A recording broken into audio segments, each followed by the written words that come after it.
The night sky over Medellín was often pierced by the distant rumble of explosions, echoing through the narrow streets like a warning to anyone within earshot. It wasn't just the sound of bombs, it was the sound of power. The city, nestled in the hills of Colombia, was a place where fear and respect went hand in hand, and Alejandro Mendoza, a young man with eyes set on dominance, would become an unshakable figure within this volatile world. Known to those who feared him as the Blast Don, Mendoza was more than just a criminal, he was a symbol of the cartel's wrath, a man whose actions would forever be intertwined with the violence that defined the city's soul in the 1980s. Born into poverty in the heart of Medellín, Mendoza's story began in the shadows. His early life wasn't marked by anything extraordinary, just another poor boy in a city that seemed to swallow up its own. But from the very start, something about Mendoza's presence stood out. He had a restless energy, an ambition that hung in the air like a storm waiting to break. By the time he was a teenager, the streets of Medellín had already begun to teach him the harsh truths of life, truths that would shape him into a figure capable of unimaginable destruction. It wasn't long before he found himself on the wrong side of the law, drawn into the world of organized crime. His first encounters with the underworld were brief but significant. Mendoza learned quickly that loyalty was a currency that could be bought, but more importantly, so was fear. He began to understand that to rise in Medellín, you had to master the art of making an impact, of leaving a mark that no one could ignore. And for Mendoza, that mark would come in the form of explosions. The sound of a bomb going off in Medellín wasn't just noise, it was a declaration. It was a statement that no one could escape from. It was a moment of terror that would be etched into the memory of every person who lived through it. Alejandro Mendoza, despite his youth, understood this better than anyone. The act of blowing something up wasn't just about destruction, it was about control. Bombings were a means to command the city, to make your enemies cower in fear. And Mendoza, with his sharp instincts and cool demeanor, quickly learned to wield this weapon with terrifying precision. His rise was meteoric. What began as petty crimes and small-time dealing soon exploded into a series of high-profile attacks, each more daring than the last. Mendoza's early bombings weren't random, they were calculated, meant to send a very clear message to anyone who might challenge him. It was a message that reverberated through Medellín's dark alleys, through its rich and powerful, through the shadows of the city's criminal elite. Mendoza wasn't just any street thug. He was a force. He was on his way to becoming a king. But every king has his enemies, and every empire has its cracks. The rise of Mendoza was tied not only to his sharp intelligence but also to his ability to control the chaos around him. In the underworld, where violence was currency and betrayal was a constant threat, Mendoza managed to keep his head above the water. He didn't just rely on fear, he built alliances, and in doing so, he climbed the ranks of the Medellín cartel. His relationships with some of the most dangerous men in Colombia were both strategic and deadly. He knew when to strike, when to wait, and when to back down. But above all, Mendoza knew how to make his enemies tremble with the power of a single bomb. His reputation soon spread beyond the borders of Medellín. The name, Blast Don, was whispered in fear from one criminal stronghold to the next. Yet Mendoza, ever calculating, remained somewhat of a mystery to those around him. He didn't flaunt his power. Instead, he let it speak for itself, through his bombings, his calculated moves, and his ability to make entire neighborhoods tremble with just a whisper of his name. But as his power grew, so did the tension in the city. Medellín was a powder keg, and Mendoza, with his quick temper and strategic mind, was the fuse. His ambition seemed limitless, but so too was the danger. It wasn't just the government he had to worry about. Rival cartels, once allies, now saw him as a threat. Mendoza had moved from a mere street thug to one of the most feared figures in the entire Medellín cartel. But power, like any flame, attracts not just warmth but also the danger of getting burned. And for Mendoza, that fire was coming closer. As the story of Alejandro, the Blast Don Mendoza unfolds, the question remains, how did a man, just another boy from the streets, rise to such a height of power and notoriety? How did he come to control not just the streets of Medellín but the very atmosphere of fear that hung over the city? What drove him to use such violent methods to rise in power, and would the very weapons he used to build his empire be the ones that would tear it down? In the coming chapters, you will hear of his rise, his battles, his betrayals, and his eventual fall. The story of Mendoza is one of explosive ambition, of terror, and ultimately, of a man who left a mark on the city of Medellín that would never be erased. Through the twists and turns of his life, you will witness the cost of power and the price of ambition. But more than anything, you will understand what it takes to rise from nothing to become something feared, revered, and ultimately, destroyed by the very power that once made him untouchable. Medellín in the 1980s was a city caught in a storm, its streets alive with the energy of conflict, its people both resilient and terrified. The skyline, marked by the jagged peaks of the Andes, seemed to cast a shadow over a city that had become infamous for its role in the global drug trade. Medellín was no longer just a city in Colombia, it was a symbol of the underworld, a place where the lines between the law and the lawless blurred until they were indistinguishable. It was here, amidst this landscape of violence and greed, that Alejandro Mendoza would rise to power, forever tied to the violent world that would make him one of the most feared names in the country. The Medellín cartel, led by the notorious Pablo Escobar, controlled much of the cocaine trade during this time, turning Colombia into the epicenter of the drug world. The cartel's grip on the city was unshakable, and its power extended beyond Medellín's borders to the United States, Europe, and beyond. With billions of dollars flowing in from drug sales, the cartel had its hands in everything: politics, law enforcement, even everyday life. It wasn't just a criminal organization, it was an empire. And within this empire, Alejandro Mendoza was a rising star. To understand Mendoza's rise, one must first understand the city of Medellín itself. In the early 1980s, Medellín was a city of contrasts. It was a place of wealth and opulence, but also one of grinding poverty. For those living in the slums, life was a daily struggle for survival. The streets were filled with the young and restless, people desperate to escape their circumstances, willing to do whatever it took to make it out of the endless cycle of violence and poverty. It was here that Mendoza was shaped by the harsh realities of his environment. As a boy, Alejandro was not different from many others who grew up in the barrios of Medellín. His family, like most in the city, struggled to make ends meet. The streets were his school, and the lessons they taught him were brutal. But unlike many of his peers, Mendoza was quick to recognize the power dynamics at play around him. He saw how wealth and influence were controlled not by the law, but by those who could enforce their will through violence. In Medellín, the cartels ruled everything, from the distribution of drugs to the fate of politicians, policemen, and even the common people. To survive here, one had to adapt, and Mendoza, with his natural intelligence and calculating nature, adapted quickly. As a teenager, Mendoza began to get involved in the criminal activities that would later define his life. His early crimes were small, almost insignificant by the standards of the cartel, but they were enough to earn him the attention of those in power. He started with petty thefts and smuggling, learning the ropes of the underground world. These were not the flashy, dangerous jobs that would make a man's name, rather, they were the quiet, behind-the-scenes operations that kept the wheels of Medellín's criminal economy turning. But they were also the foundation on which Mendoza would build his future. It wasn't long before Mendoza's ambition led him to take on more dangerous roles within the cartel's operations. He knew that in order to rise within the cartel, he would need to make his mark, and not just any mark, but a mark that would leave a lasting impression.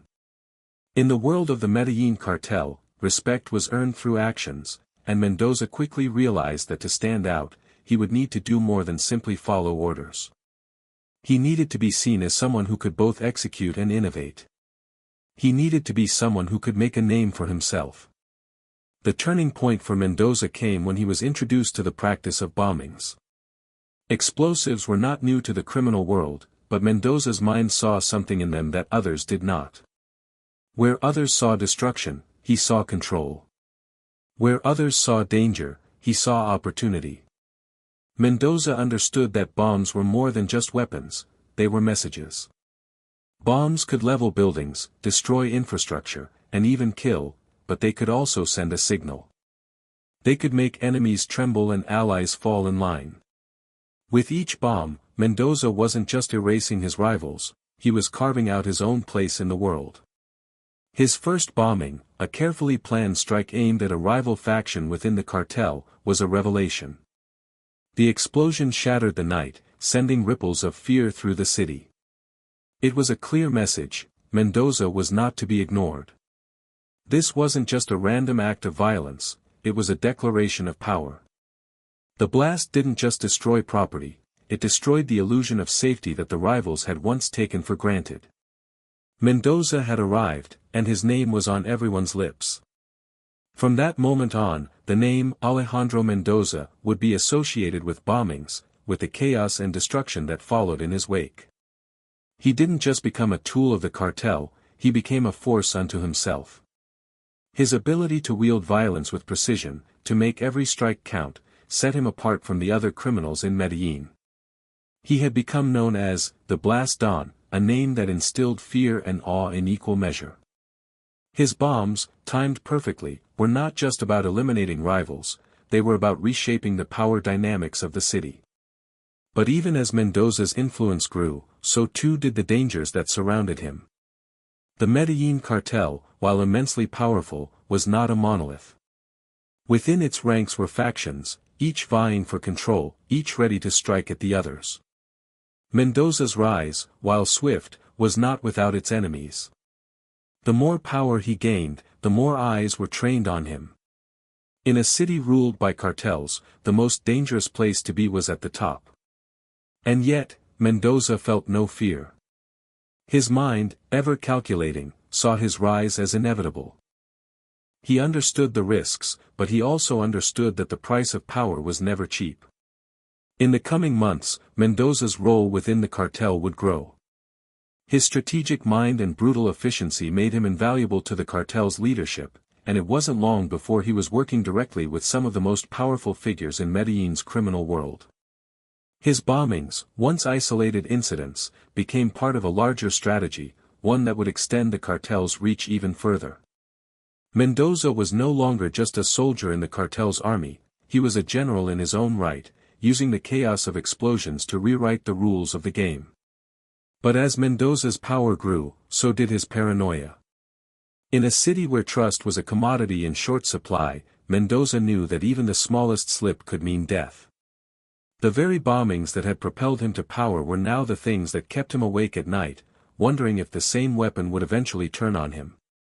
The more he succeeded, the more enemies he made, inside and outside the cartel. Mendoza's story is not just one of power and violence, it is a story of a city consumed by both. Medellín was a place where the stakes were always high, where loyalty was fragile, and where the line between ally and enemy was never clear.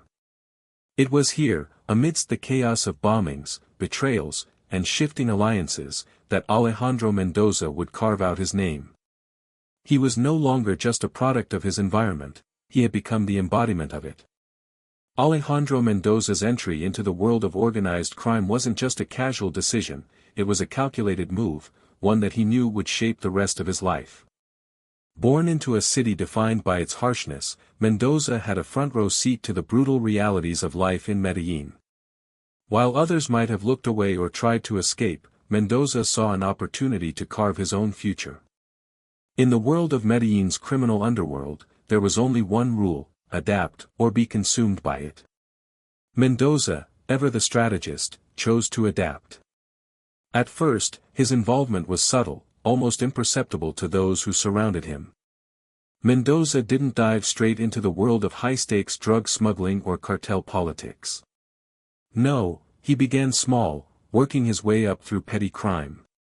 Petty thefts, small-time smuggling, and low-level street fights were his entry points. In a city where everyone had a story of hardship, Mendoza's early crimes didn't stand out.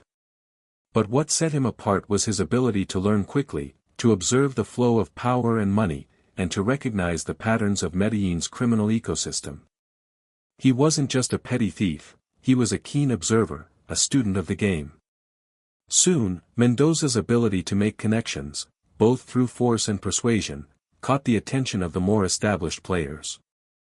The cartel's power structures weren't built on formal hierarchies, but on trust, loyalty, and, most importantly, fear. Mendoza understood this dynamic better than anyone, and it was this understanding that allowed him to climb the ladder. He knew that in order to gain respect, he had to prove himself. Not through words, but through action.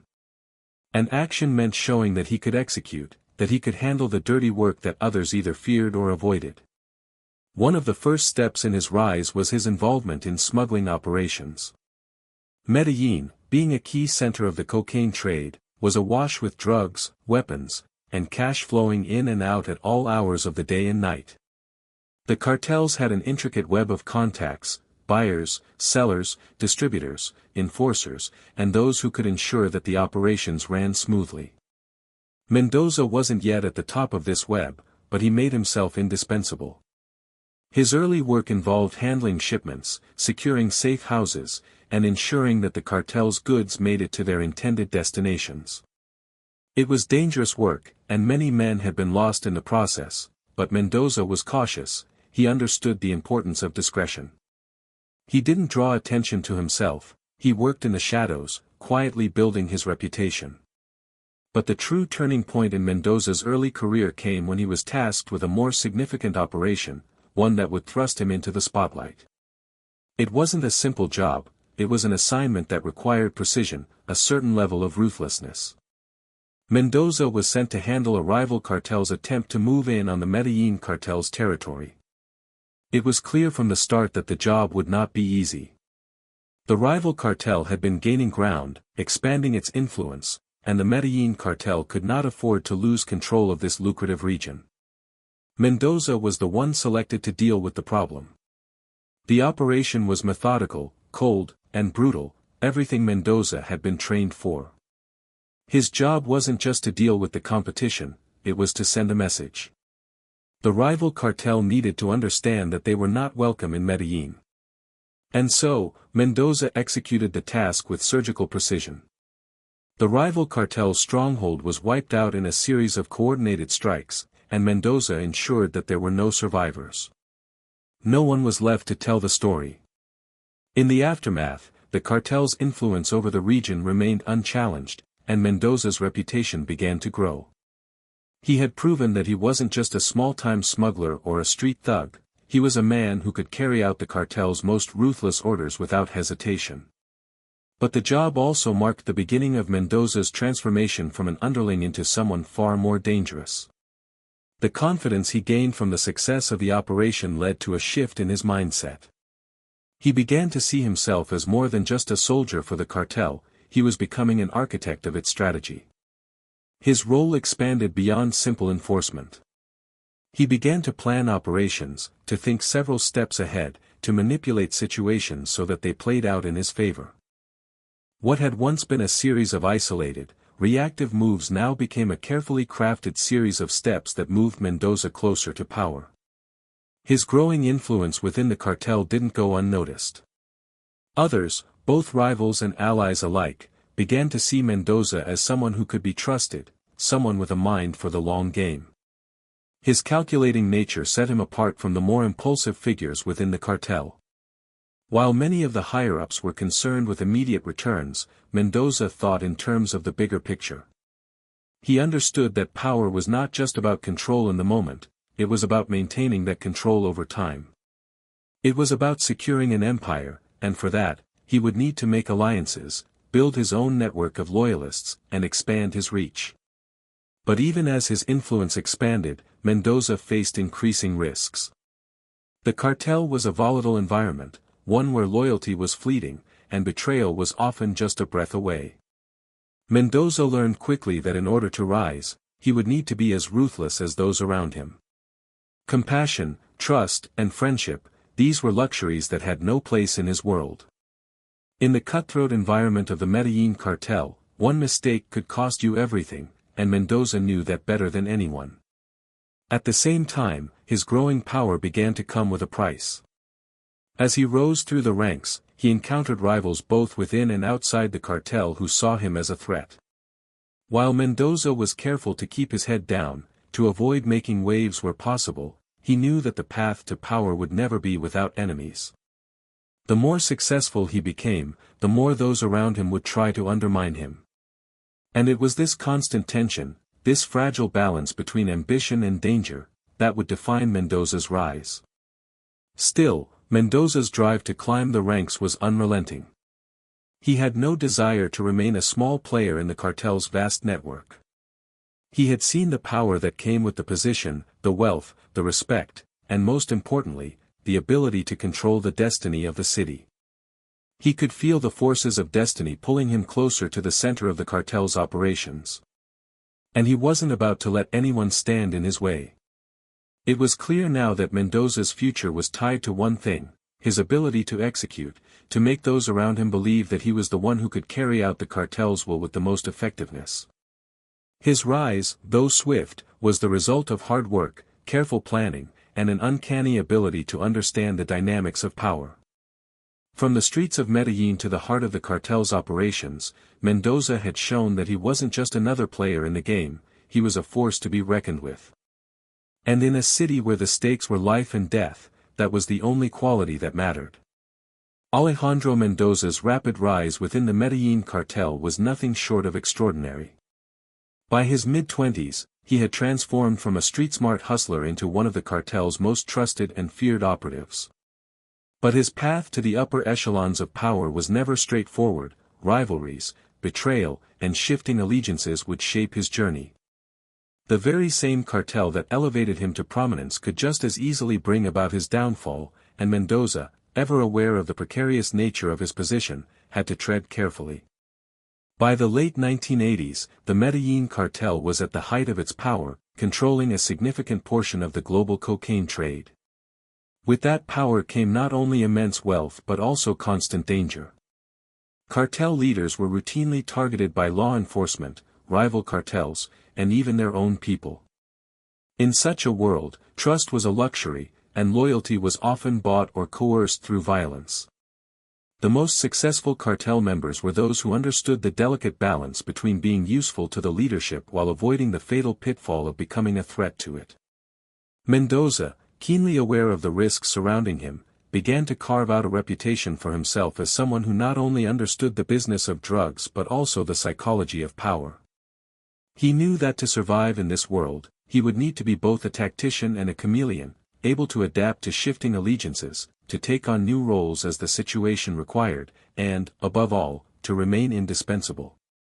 His talents for violence had already proven his worth, but it was his growing strategic mind that began to set him apart from other figures in the cartel. One of the most significant moves Mendoza made was aligning himself with the inner circle of the cartel. It wasn't enough to simply carry out orders, he had to get close to those who could shape the future of the organization. It was a risky move. Any misstep could easily lead to a deadly consequence, but Mendoza understood that being on the periphery of the cartel's operations would not lead to lasting power. To truly control his destiny, he needed to be in the heart of the cartel's decision-making process. His first step was to build alliances with key figures within the cartel. While his reputation for ruthlessness had already secured him respect, Mendoza knew that relationships were just as critical as violence in this world. He started to form bonds with the most powerful figures in the Medellín cartel, those who were close to the leadership and who held sway over the cartel's operations. In this environment, loyalty was often fleeting, and the difference between life and death could be the strength of one's alliances. Mendoza, unlike many others, approached these relationships not just as a way to gain favor but as a calculated investment in his future. He aligned himself with those whose interests were in sync with his own, ensuring that his rise within the cartel would be both inevitable and protected. As Mendoza's network of alliances expanded, so too did his responsibilities within the cartel. What had started with small-time smuggling operations and explosive strikes against rivals soon evolved into a more significant role in the cartel's day-to-day management. Mendoza began overseeing major drug shipments, ensuring their safe passage from Colombia to the United States and beyond. His ability to navigate the logistics of these operations, finding new smuggling routes, maintaining secrecy, and dealing with the authorities when things went wrong, made him an invaluable asset to the cartel. But with increased responsibility came increased scrutiny. The Medellín cartel's operations were vast, and its leadership was constantly balancing between consolidating power and avoiding external threats. Mendoza, now deeply entrenched in the cartel's business, understood that his visibility was a double-edged sword. The more valuable he became to the cartel, the more he was at risk of being eliminated if he ever became a liability. And while Mendoza's tactical genius was widely acknowledged, his rise was not without its tensions. Not everyone in the cartel was happy to see him climb the ranks so quickly. Rival factions within the cartel, particularly those who had been around longer than Mendoza, began to feel threatened by his growing influence. These older members, who had been essential to the cartel's initial rise, saw Mendoza as an upstart, a young, ambitious figure who had no qualms about using violence to secure his place. Mendoza's success was a source of envy, but it was also a reason for fear. In the brutal world of the cartel, power was never guaranteed. Even the most loyal servants could be discarded when they became a threat to the status quo. In response, Mendoza became even more careful. His ruthlessness was never in question, but now he needed to be both calculating and cautious. He had learned that loyalty could not only be bought with violence but with intelligence and subtlety. Mendoza's ability to read people, to understand their motives, gave him a distinct advantage. He began to identify potential threats to his power, distancing himself from those who might seek to undermine him. His rise was not just a product of violence, it was also the result of a cold, strategic mind that saw the bigger picture and knew how to manipulate the elements around him. But even as he navigated these internal power struggles, Mendoza's ambitions grew. He had come a long way from the streets of Medellín, and now he was focused on something greater: control. The Medellín cartel had made him rich, powerful, and feared, but Mendoza was beginning to see the limits of his position. He understood that in order to truly wield power, he needed more than just alliances and strategic strikes. He needed to secure his future by consolidating his influence in ways that no one could challenge. Mendoza wasn't satisfied with being one of the cartel's trusted lieutenants, he wanted to be the one calling the shots. It was around this time that Mendoza began to play a more direct role in the cartel's most dangerous operations. As the violence in Medellín escalated, the need for strong, decisive action became even more apparent.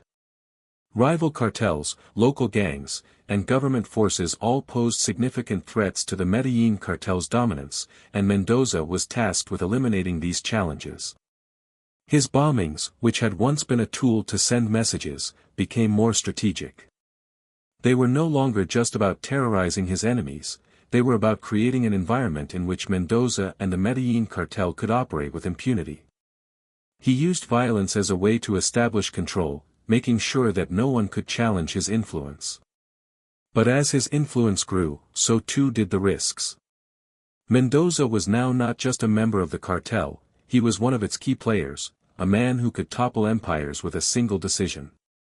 And while this made him powerful, it also made him a prime target for those who sought to take his place. Mendoza, for all his brilliance, knew that there were no guarantees in the world he inhabited. The only thing that was certain was that his survival depended on maintaining his grip on power.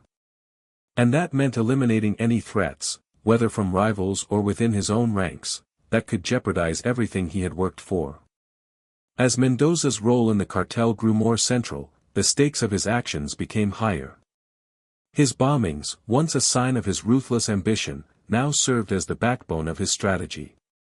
They were no longer just about sending messages, they were about ensuring his survival in a world where only the strongest, the most ruthless, and the most calculating could thrive. Mendoza was on the precipice of something greater, but he also knew that the more power he accumulated, the more danger he would face. And in Medellín, the line between power and destruction was razor-thin. Alejandro Mendoza's growing power within the Medellín cartel didn't come without its dangers. As he cemented his role in the cartel, rising to a position of influence, he found himself walking a precarious line between loyalty and betrayal. The very people who had helped him climb the ranks could easily turn on him, just as quickly as they had embraced him. In this world, trust was fleeting and power was fragile. The higher he rose, the more enemies he made, not just outside the cartel, but within it. Mendoza understood that his survival depended not only on his ability to execute his orders with precision but on his capacity to manage the delicate web of relationships around him. Mendoza's calculated mind was one of his greatest assets, but it also made him a target. His knack for navigating the complex power dynamics of the cartel and his willingness to take on risky, high-stakes jobs had set him apart from his rivals. But it also drew attention.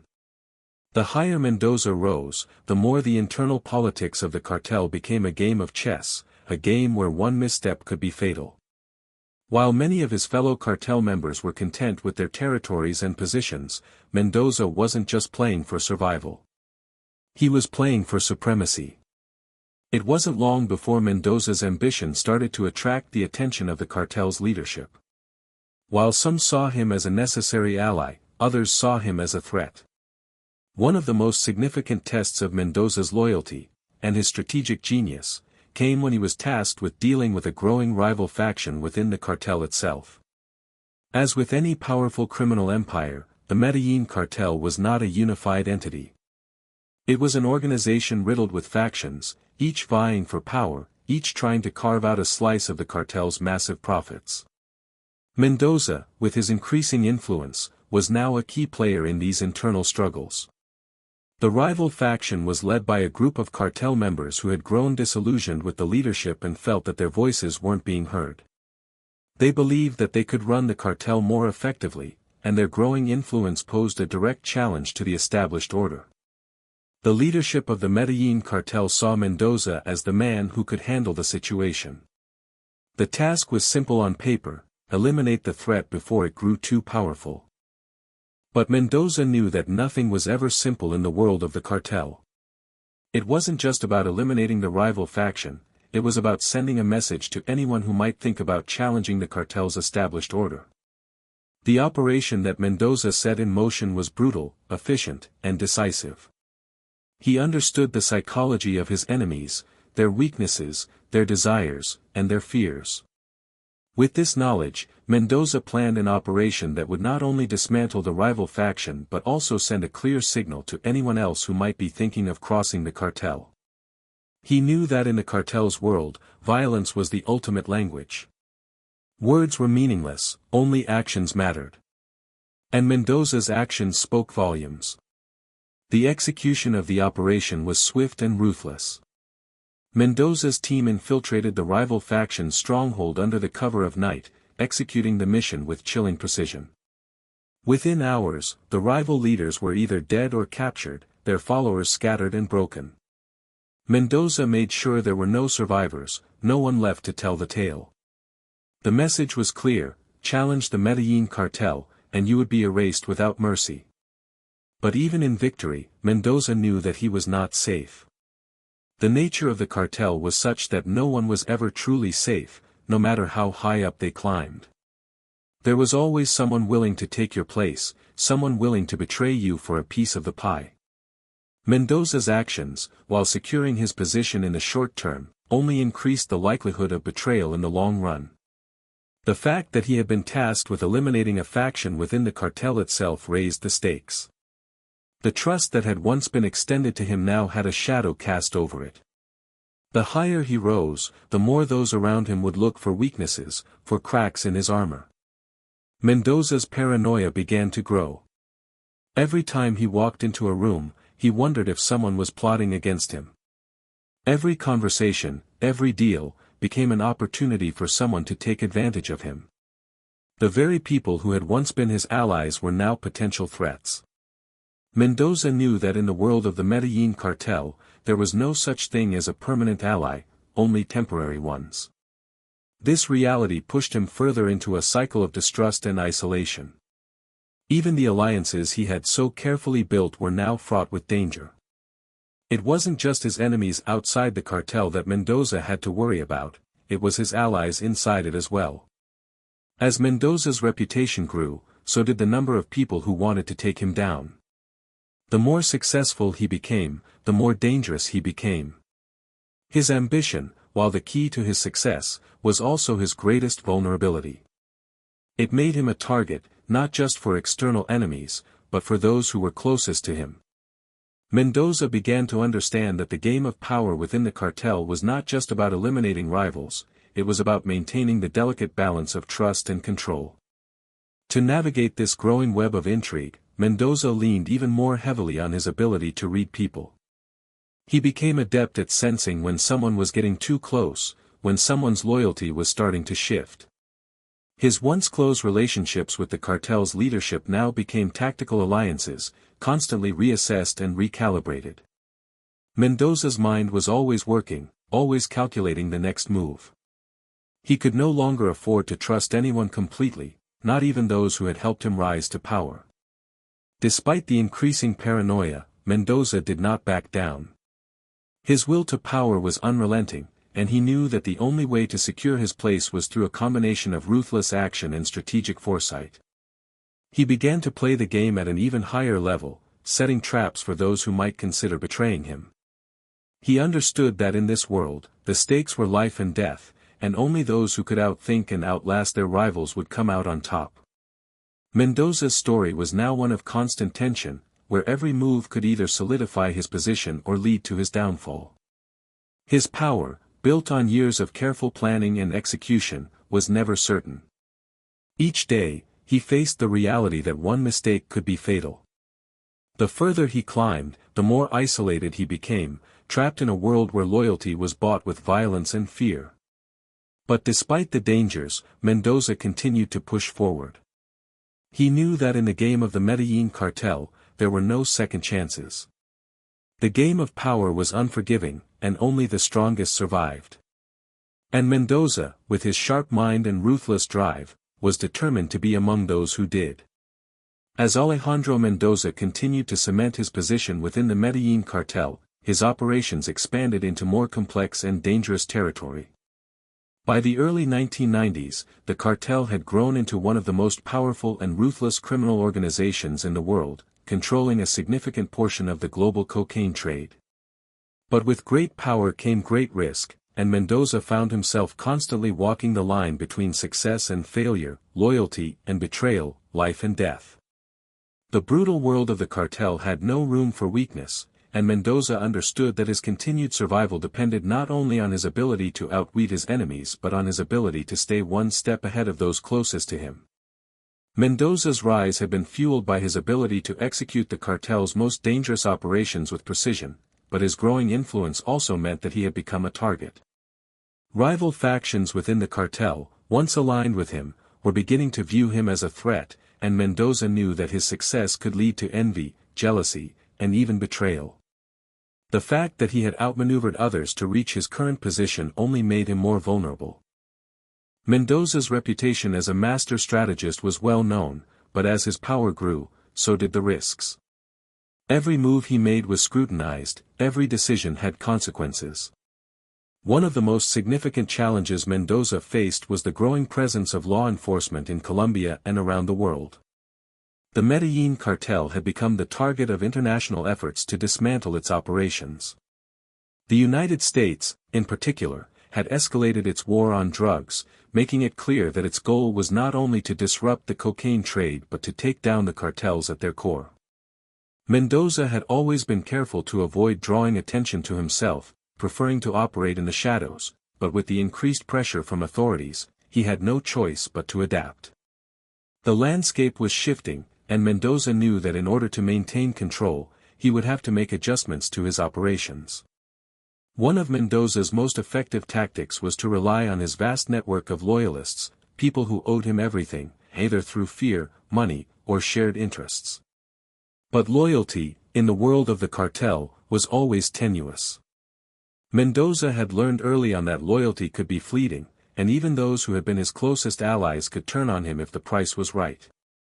As the heat from law enforcement increased, Mendoza found himself relying on a new set of allies, those who were just as ruthless as he was, but who could help him evade capture and maintain control over his empire.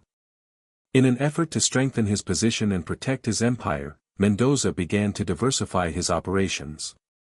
The Medellín cartel was no longer just about cocaine, it was about power, influence, and control. Mendoza expanded his network into other illegal activities, including money laundering, arms trafficking, and even human trafficking. By branching out into these areas, Mendoza ensured that the cartel would remain profitable, even if the cocaine trade faced significant setbacks due to law enforcement actions. But with these new ventures came new dangers. Each new criminal enterprise opened up a new set of risks, and Mendoza had to navigate them carefully. As Mendoza's influence grew, so did the size of his operations. No longer content with simply overseeing drug shipments or carrying out violent acts, Mendoza took a more direct role in managing the cartel's financial empire. He began to establish his own network of companies, legitimate businesses that could be used to launder the cartel's drug money and move illicit funds across borders. These companies were a front, of course, but they allowed Mendoza to operate in a world that was, on the surface, above reproach. The legitimacy of these businesses provided a buffer against law enforcement, and Mendoza's ability to move money and goods through legitimate channels gave him a level of protection that few cartel leaders ever achieved. But despite his increasing wealth and power, Mendoza was never far from danger. His rise within the cartel had brought him into direct conflict with some of the most powerful figures in Colombia and beyond. As he expanded his influence, he attracted the attention of rival cartels, particularly the Cali cartel, which had long been a competitor for control of the cocaine trade. The rivalry between the Medellín and Cali cartels was legendary, and as Mendoza gained more power, the threat of open warfare between the two factions became more real. The tension between the cartels reached a boiling point when Mendoza, in his quest for greater control, made a move to seize territory that had traditionally been under the control of the Cali cartel. This was not just about business, it was a symbolic act of dominance. The Cali cartel, already threatened by the growing power of the Medellín cartel, viewed Mendoza's actions as an attack on their very foundation. The resulting conflict would lead to a brutal war for dominance over the cocaine trade, with Mendoza caught in the middle. The war between the two cartels escalated quickly, and Mendoza found himself facing not just external threats but also growing internal instability. The rival factions within the Medellín cartel, who had once supported his rise, began to fracture. Some saw Mendoza's bold move against the Cali cartel as a step too far, while others believed that his increasing ambition had put the entire cartel in jeopardy. Mendoza's ability to keep his own faction united would be put to the test. The very alliances that had helped him rise to power were now at risk of crumbling. As the violence between the two cartels escalated, Mendoza had to make difficult decisions. His leadership was challenged from all sides, by rival cartels, by dissidents within his own ranks, and by law enforcement forces that seemed to be closing in from every direction. Mendoza understood that in order to survive, he would need to be as brutal as his enemies, but he also knew that he could not afford to alienate his allies. Every move he made had to be calculated, every decision weighed against the risk of losing everything he had worked for.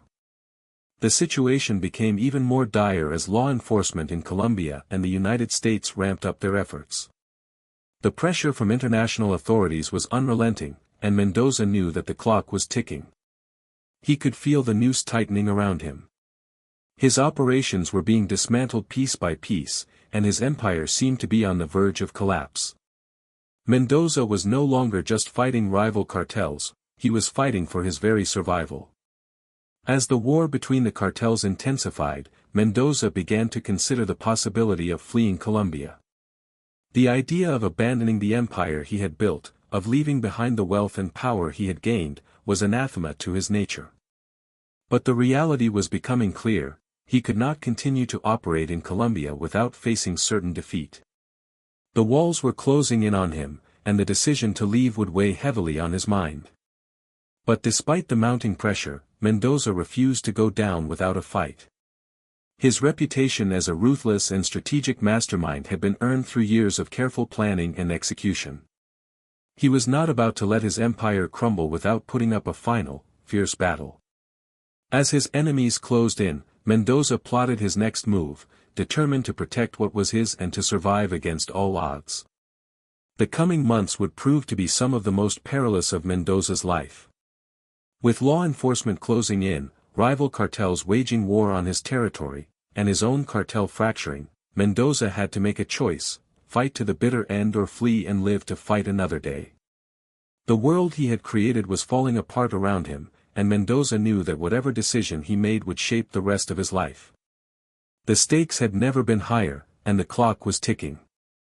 As Alejandro Mendoza faced mounting pressure from both rival cartels and law enforcement, the walls around him began to close in. The Medellín cartel, once the uncontested titan of the global cocaine trade, was in a state of turmoil. Mendoza, who had once been a key architect of its expansion, now found himself fighting on multiple fronts.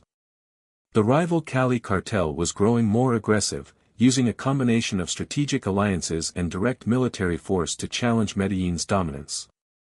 At the same time, the Colombian government, with increasing support from the U.S. authorities, was intensifying its crackdown on the cartels. Mendoza, more than ever, had to weigh every move carefully, knowing that one wrong decision could bring everything crashing down.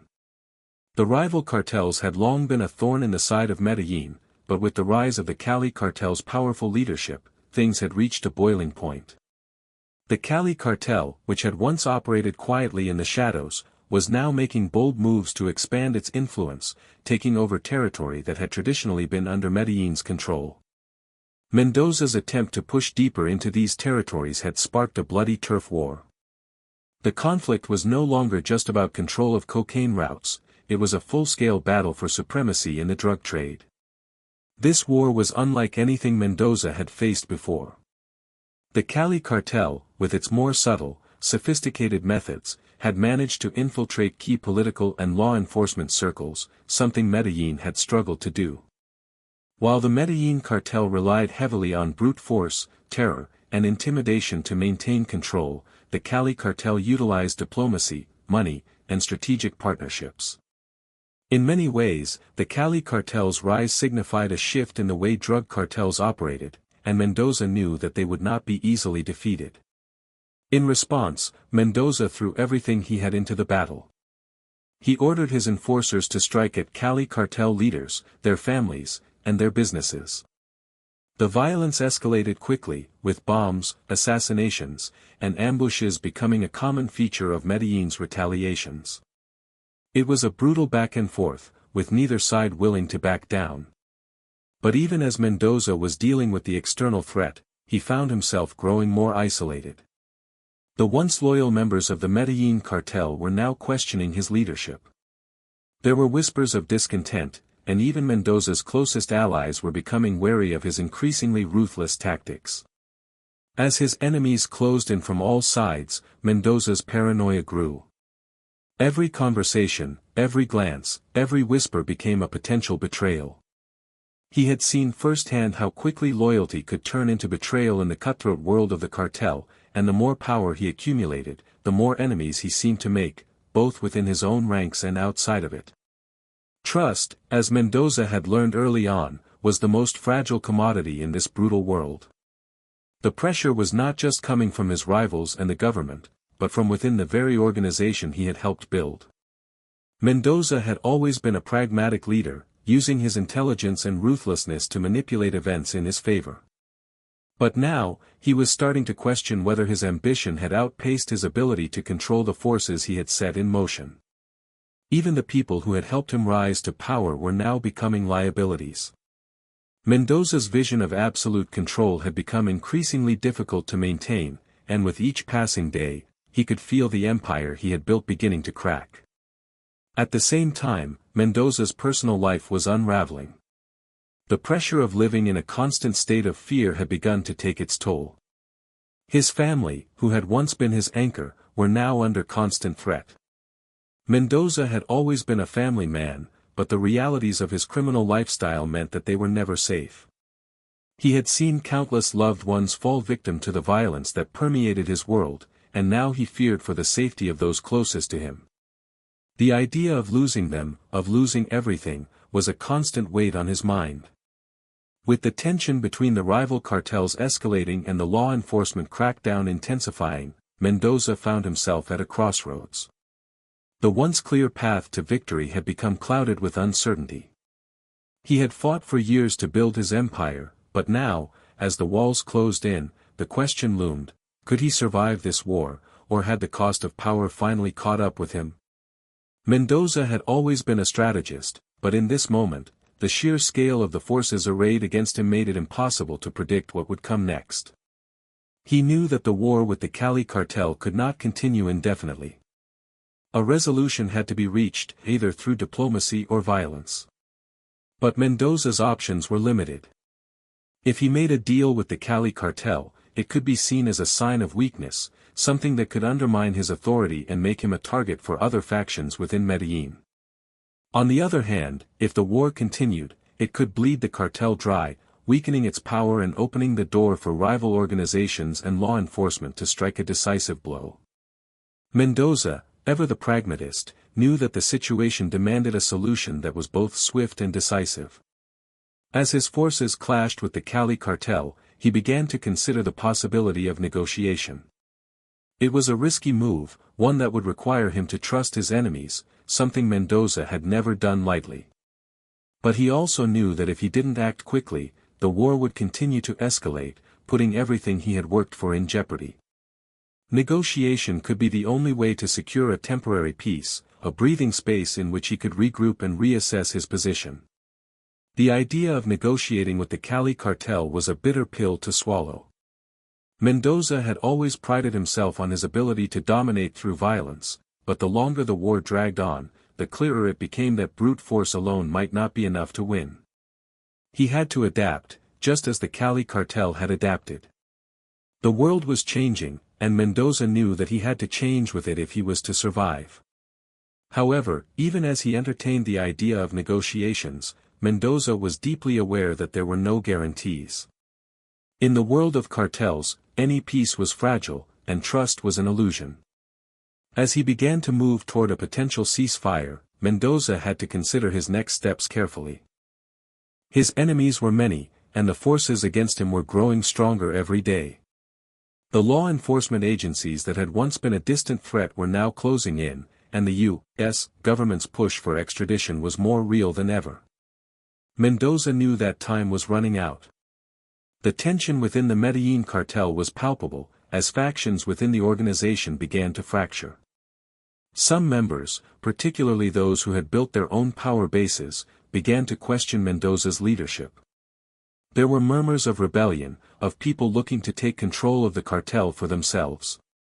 Mendoza's once solid alliances were beginning to show cracks, and even his most trusted lieutenants began to doubt his ability to keep the cartel together. In the face of these mounting challenges, Mendoza's resolve remained unwavering. He knew that if he could just survive this period of chaos, he could rebuild. But rebuilding meant more than just regaining control of the cartel, it meant finding a way to restore the power and influence that had once been his. Mendoza was a man who had lost much, but he was also a man who had learned how to survive in a world where only the ruthless thrived. The question now was whether his ability to adapt and outlast his enemies could carry him through this final, most dangerous phase of his rise to power.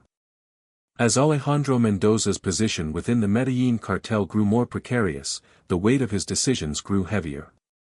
In the world of criminal empires, power was never permanent, and the slightest misstep could be catastrophic.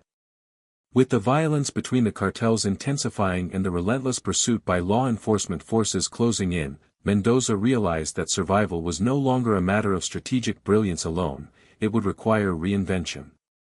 He had to shift the dynamics, not just within the cartel but also in his personal dealings, recalibrating his alliances, enemies, and, most crucially, his public image. Mendoza's growing sense of isolation became evident. Although the power he wielded was immense, it was fragile, hanging by a thread. He could feel the mistrust spreading like a virus within the ranks of his own men. Those who had once revered him now whispered in corners, questioning his ability to keep the Medellín cartel on top. The violence that had once solidified his reign as a feared figure was now taking a toll. The constant state of warfare had drained the cartel's resources, exhausted its manpower, and tarnished the brand that had once been synonymous with invincibility. Mendoza understood this, and he knew that the time had come for a shift in tactics, something that would restore his power while potentially quelling the rising unrest within his organization. To stabilize his position, Mendoza began to consolidate his power in a more subtle, more calculated manner. It became clear that in order to survive, he would have to pivot from sheer violence to something more strategic, diplomacy. He had already mastered the art of ruthless confrontation, but now, Mendoza realized, he needed to master the art of negotiation. His enemies, particularly the rival Cali cartel, had used diplomacy to gain leverage in ways that Mendoza had never truly embraced. It was time to turn the tables. Mendoza's plan began with the recognition that the violence between the cartels was unsustainable. He knew that the constant bloodshed was draining both sides, and with both the Colombian government and international law enforcement closing in, there was a very real possibility that the war would end not with a victor, but with both cartels collapsing. The realization struck Mendoza that his greatest strength, his strategic mind, was now required to forge alliances rather than destroy enemies. But the question remained, who could he trust in this new landscape? His once loyal allies were now deeply fractured, each vying for control over their territories, each questioning Mendoza's ability to maintain the cartel's supremacy. The answer lay not in his underlings but in his capacity to negotiate with other power brokers outside the cartel. Mendoza's first step was to attempt a fragile détente with rival cartels, most notably the Cali cartel.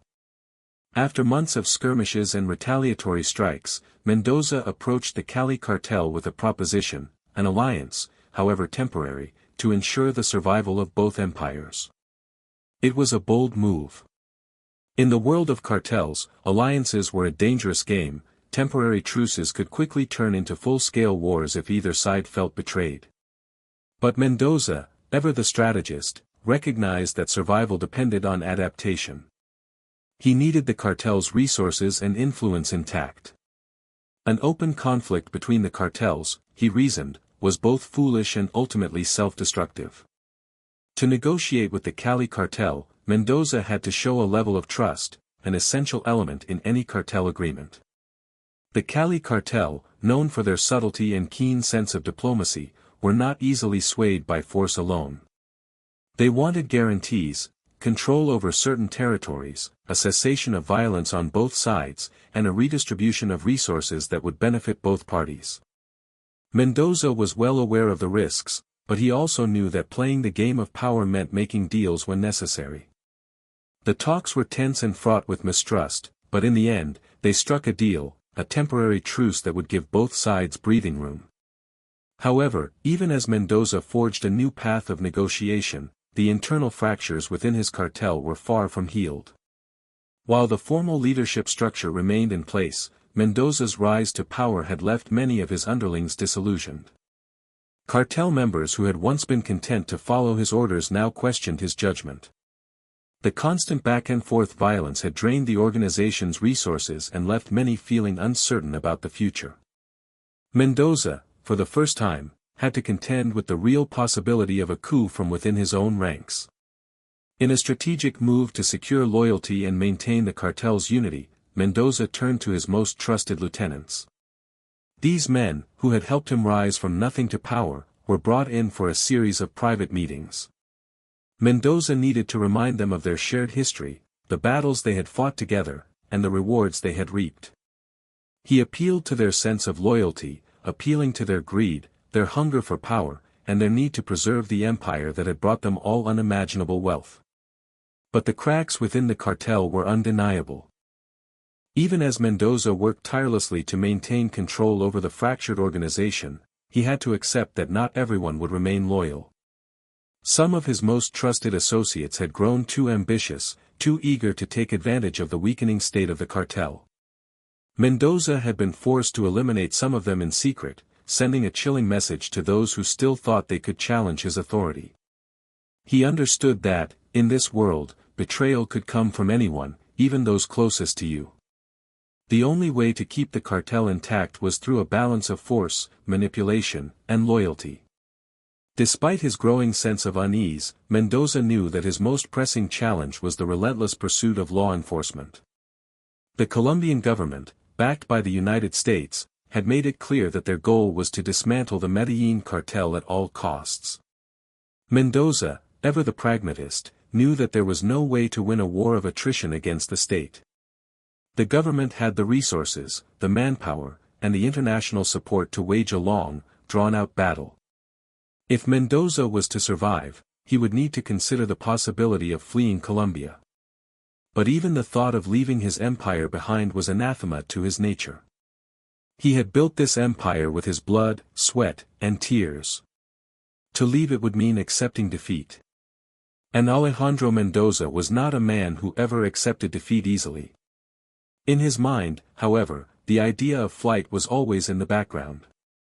He began to weigh his options, whether it was fleeing to a country with less extradition risk or finding a way to disappear entirely. But each option brought its own set of challenges and risks. Mendoza's empire was sprawling, his influence widespread, and his enemies numerous. Even if he escaped Colombia, his enemies would find him. And while Mendoza had built a network of allies across the globe, including some in the United States and Europe, he knew that as long as the law was after him, he would never be free.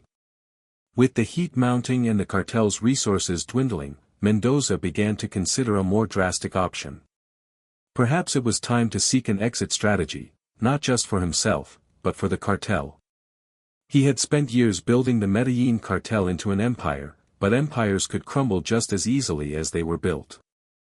Alejandro Mendoza had always been a survivor, and he knew that the next phase of his life would be about finding a way to survive, whether that meant outlasting his enemies or disappearing entirely. The question now was not if he could survive, but how he would play his final hand. As Alejandro Mendoza's power within the cartel began to erode, so did his sense of security. The temporary peace forged with the Cali cartel had, for the moment, stopped the bleeding, but it was only a reprieve. Mendoza knew that the fragile truce wouldn't hold for long, both sides had too much at stake to simply accept a stagnant equilibrium. The streets were still awash with blood from the ongoing drug wars, and the ever-looming presence of law enforcement meant that Mendoza's time was running out. His empire was slowly collapsing under the weight of external pressures and internal fractures, and he could feel the noose tightening. As the head of one of the world's most notorious cartels, Mendoza knew he couldn't simply retreat into the shadows, he had to make bold moves to regain control, before it was too late. The once unshakable loyalty of his men was beginning to falter, and Mendoza's long-standing allies were starting to eye the throne for themselves. The cartel had been his life's work, and yet he now found himself faced with the possibility of betrayal from within. The foundations of his empire, which had been so carefully constructed, were cracking, and Mendoza felt the tremors of instability reverberating through every facet of his operations. It was no longer enough to rely on his reputation alone, he needed to act decisively to reassert his dominance, to remind both his men and his rivals why he had once been the untouchable, Bomb King. A quiet unease began to settle within the ranks of the Medellín cartel. Mendoza had always been a man of action, known for making his moves without hesitation, but now, his unpredictability was causing concern among those closest to him. Rumors spread that he was growing more paranoid, more ruthless in his decision-making. Mendoza, who had once ruled with a combination of charm and fear, was now leaning heavily on the latter, executing swift and brutal retribution against any sign of disloyalty. His enforcers, once loyal to a fault, began to question their own positions, unsure if they were truly safe in the increasingly erratic environment that Mendoza had created. One of Mendoza's closest allies, a trusted lieutenant named Luis El Loco Rivas, found himself torn between loyalty to the cartel and his own survival instincts. Rivas had been with Mendoza from the early days, and he had grown immensely wealthy from the cartel's success. But as the fighting between the cartels escalated and the risks mounted, Rivas began to see Mendoza in a different light. The days of sitting back and enjoying the spoils of war were over. Rivas realized that his own future, and that of his family, was no longer guaranteed. His loyalty, once unshakable, began to erode as he quietly considered what his options might be if the Medellín cartel were to collapse. Mendoza could feel the shift in the air. He had built his empire on the backs of men like Rivas, men who shared his ambition and his hunger for power, but now, Mendoza began to realize that his empire could not survive on loyalty alone. In his years at the helm of the cartel, Mendoza had relied heavily on fear and intimidation to maintain control, but as the cracks in his organization widened, fear was no longer enough. He needed to solidify his power through new means, not just brute force but through strategic alliances and ruthless pragmatism. But Mendoza's situation was further complicated by the increasingly hostile relationship with the Colombian government.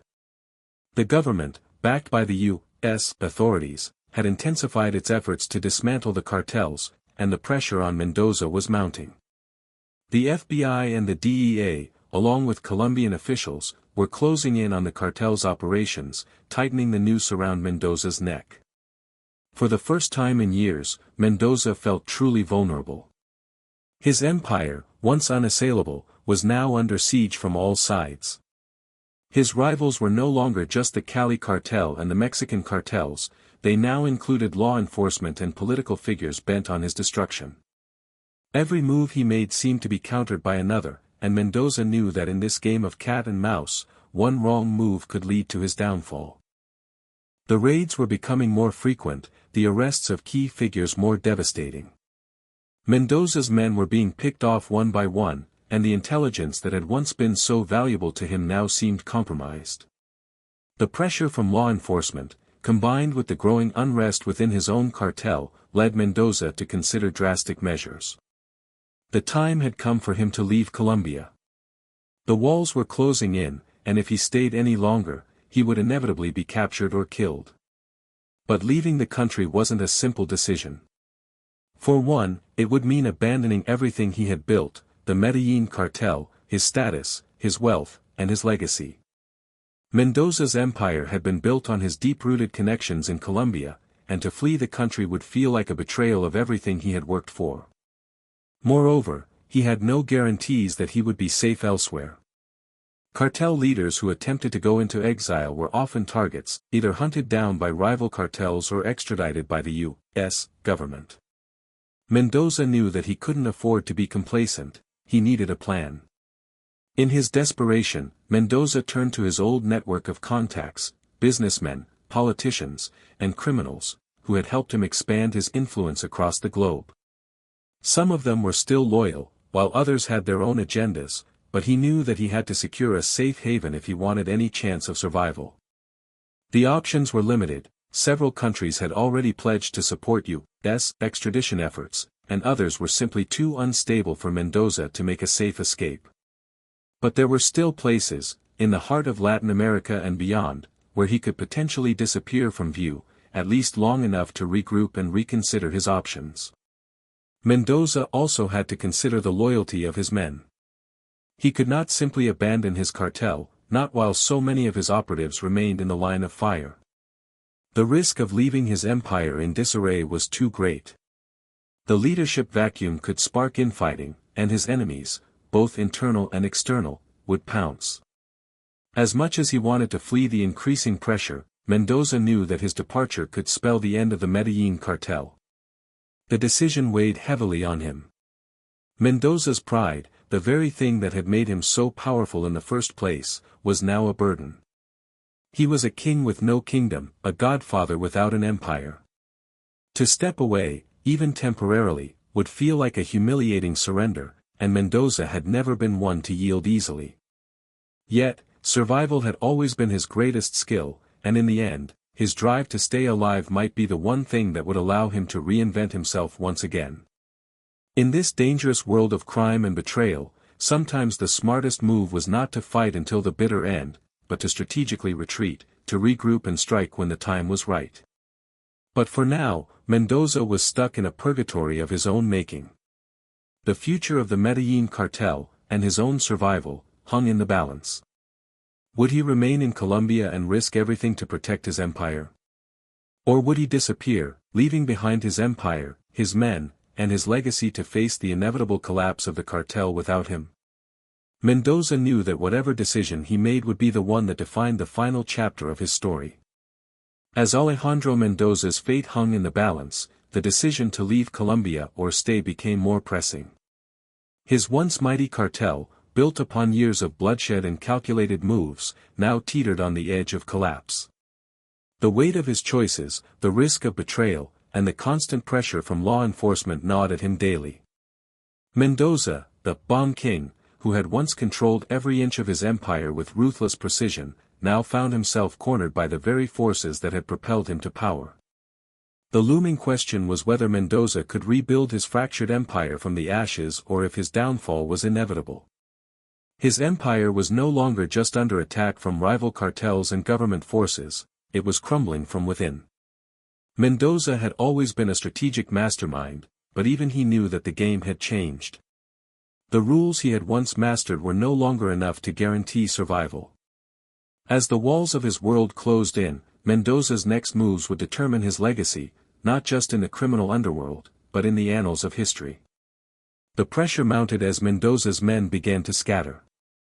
Fearful of an impending collapse, some of his top lieutenants had already begun to make their own deals with rival factions. They saw the writing on the wall and took their chances, leaving the Medellín cartel like rats fleeing a sinking ship. Mendoza, unable to stop the tide, found himself battling not only the government and his rivals but also the disintegration of his own cartel.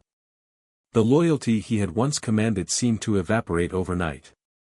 Those who had once called him the Blast Don now questioned whether he could protect them any longer. But Alejandro Mendoza, ever the survivor, was not one to go down quietly. Even as his empire crumbled, he kept his composure, determined to find a way out of the mess he had created. He knew that the days of open warfare and bold confrontations were behind him. The world was changing, and Mendoza had to change with it. He began to consider his options with a cold, calculating eye. Was there a way to buy himself more time, to negotiate a survival plan that would keep him alive long enough to regroup? One of the options that came to mind was fleeing to a less volatile country, one where he could lay low and rebuild. But leaving Colombia was not as simple as escaping the reach of law enforcement. His enemies, both old and new, would hunt him down wherever he went.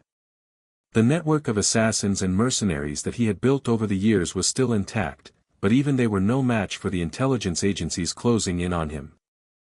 If he fled, Mendoza knew he would always be a target.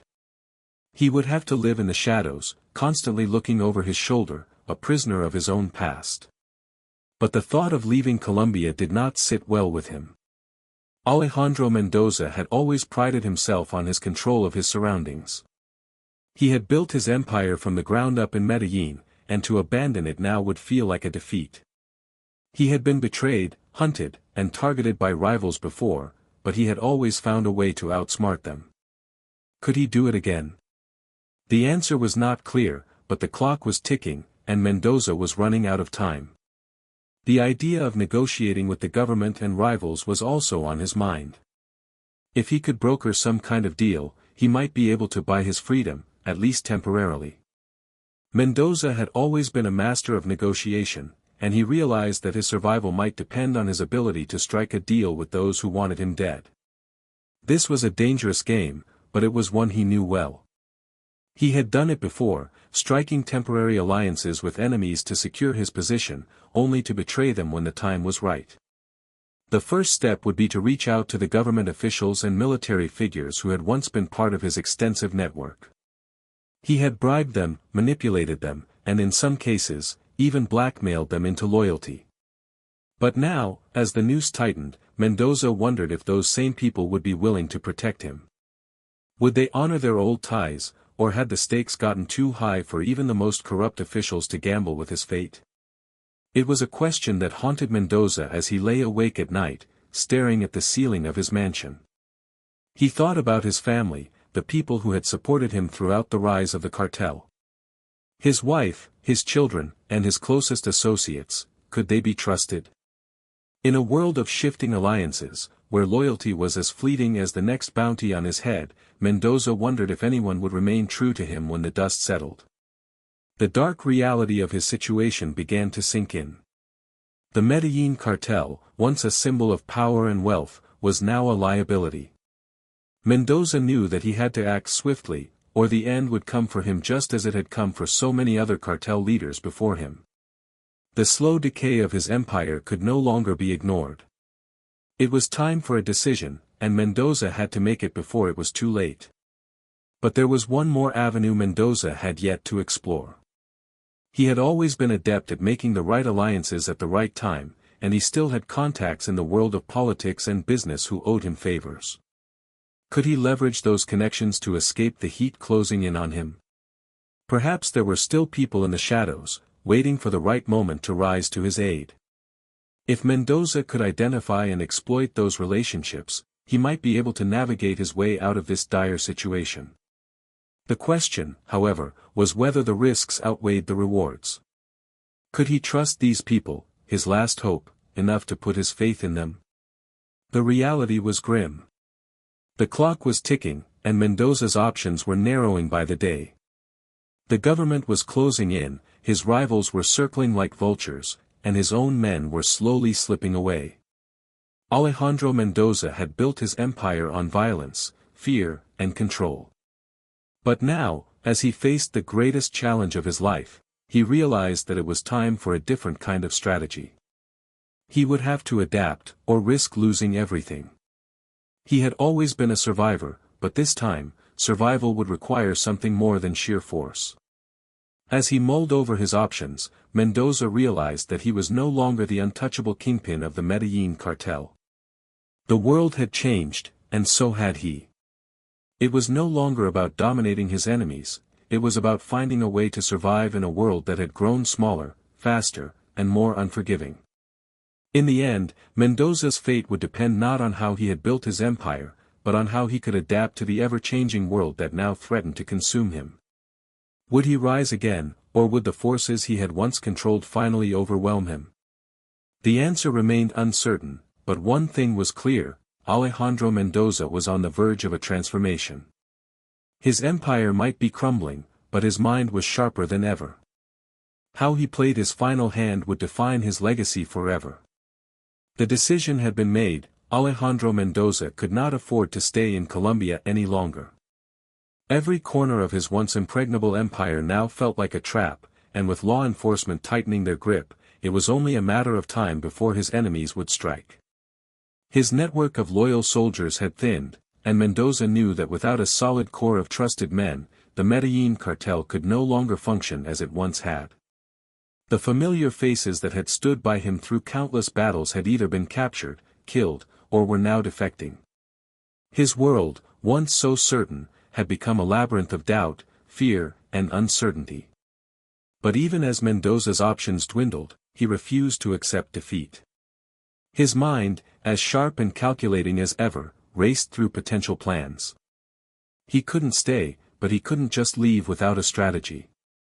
He would not vanish into thin air like so many cartel bosses before him, fleeing into exile, forever looking over his shoulder. No, Mendoza was determined to find a way to escape without losing everything. His empire might be in ruins, but Alejandro Mendoza was a man who had risen from nothing, and he would not go down without a fight. The first step in his plan was to secure safe passage out of Colombia. But as always, nothing was simple. His enemies were everywhere, on the streets, in the government, and within his own ranks. The risk of betrayal was at an all-time high, and Mendoza knew that even a slight misstep could send him directly into the hands of the authorities or rival cartels. The international spotlight on his activities meant that no country would offer sanctuary without the threat of extradition. His options were limited, but there was one country, one place, that seemed to hold a glimmer of hope: Panama. Panama, a small but strategic nation nestled between Colombia and Costa Rica, had always been a place of intrigue for the cartel world.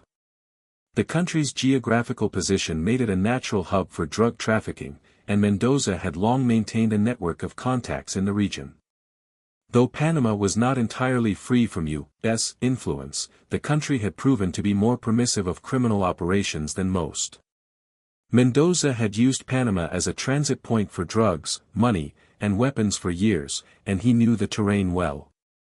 In the labyrinthine streets of Panama City, Mendoza believed he could disappear, at least for a while.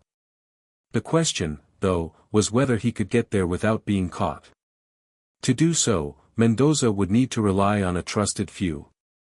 His loyal right-hand men, including some of the older, more established cartel operatives who had been with him from the beginning, were the only ones he could count on to pull off this escape. The plan would be dangerous, too dangerous for most, but for Mendoza, it was his only shot. He had to move quickly, making no noise, no signs of his departure.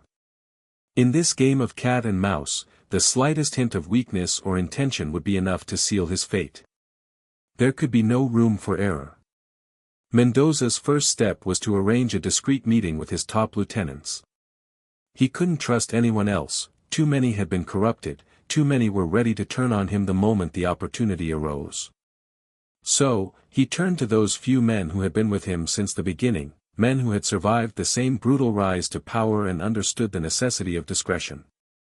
Together, they would orchestrate his escape, but Mendoza knew that even the most well-laid plans could fall apart in an instant.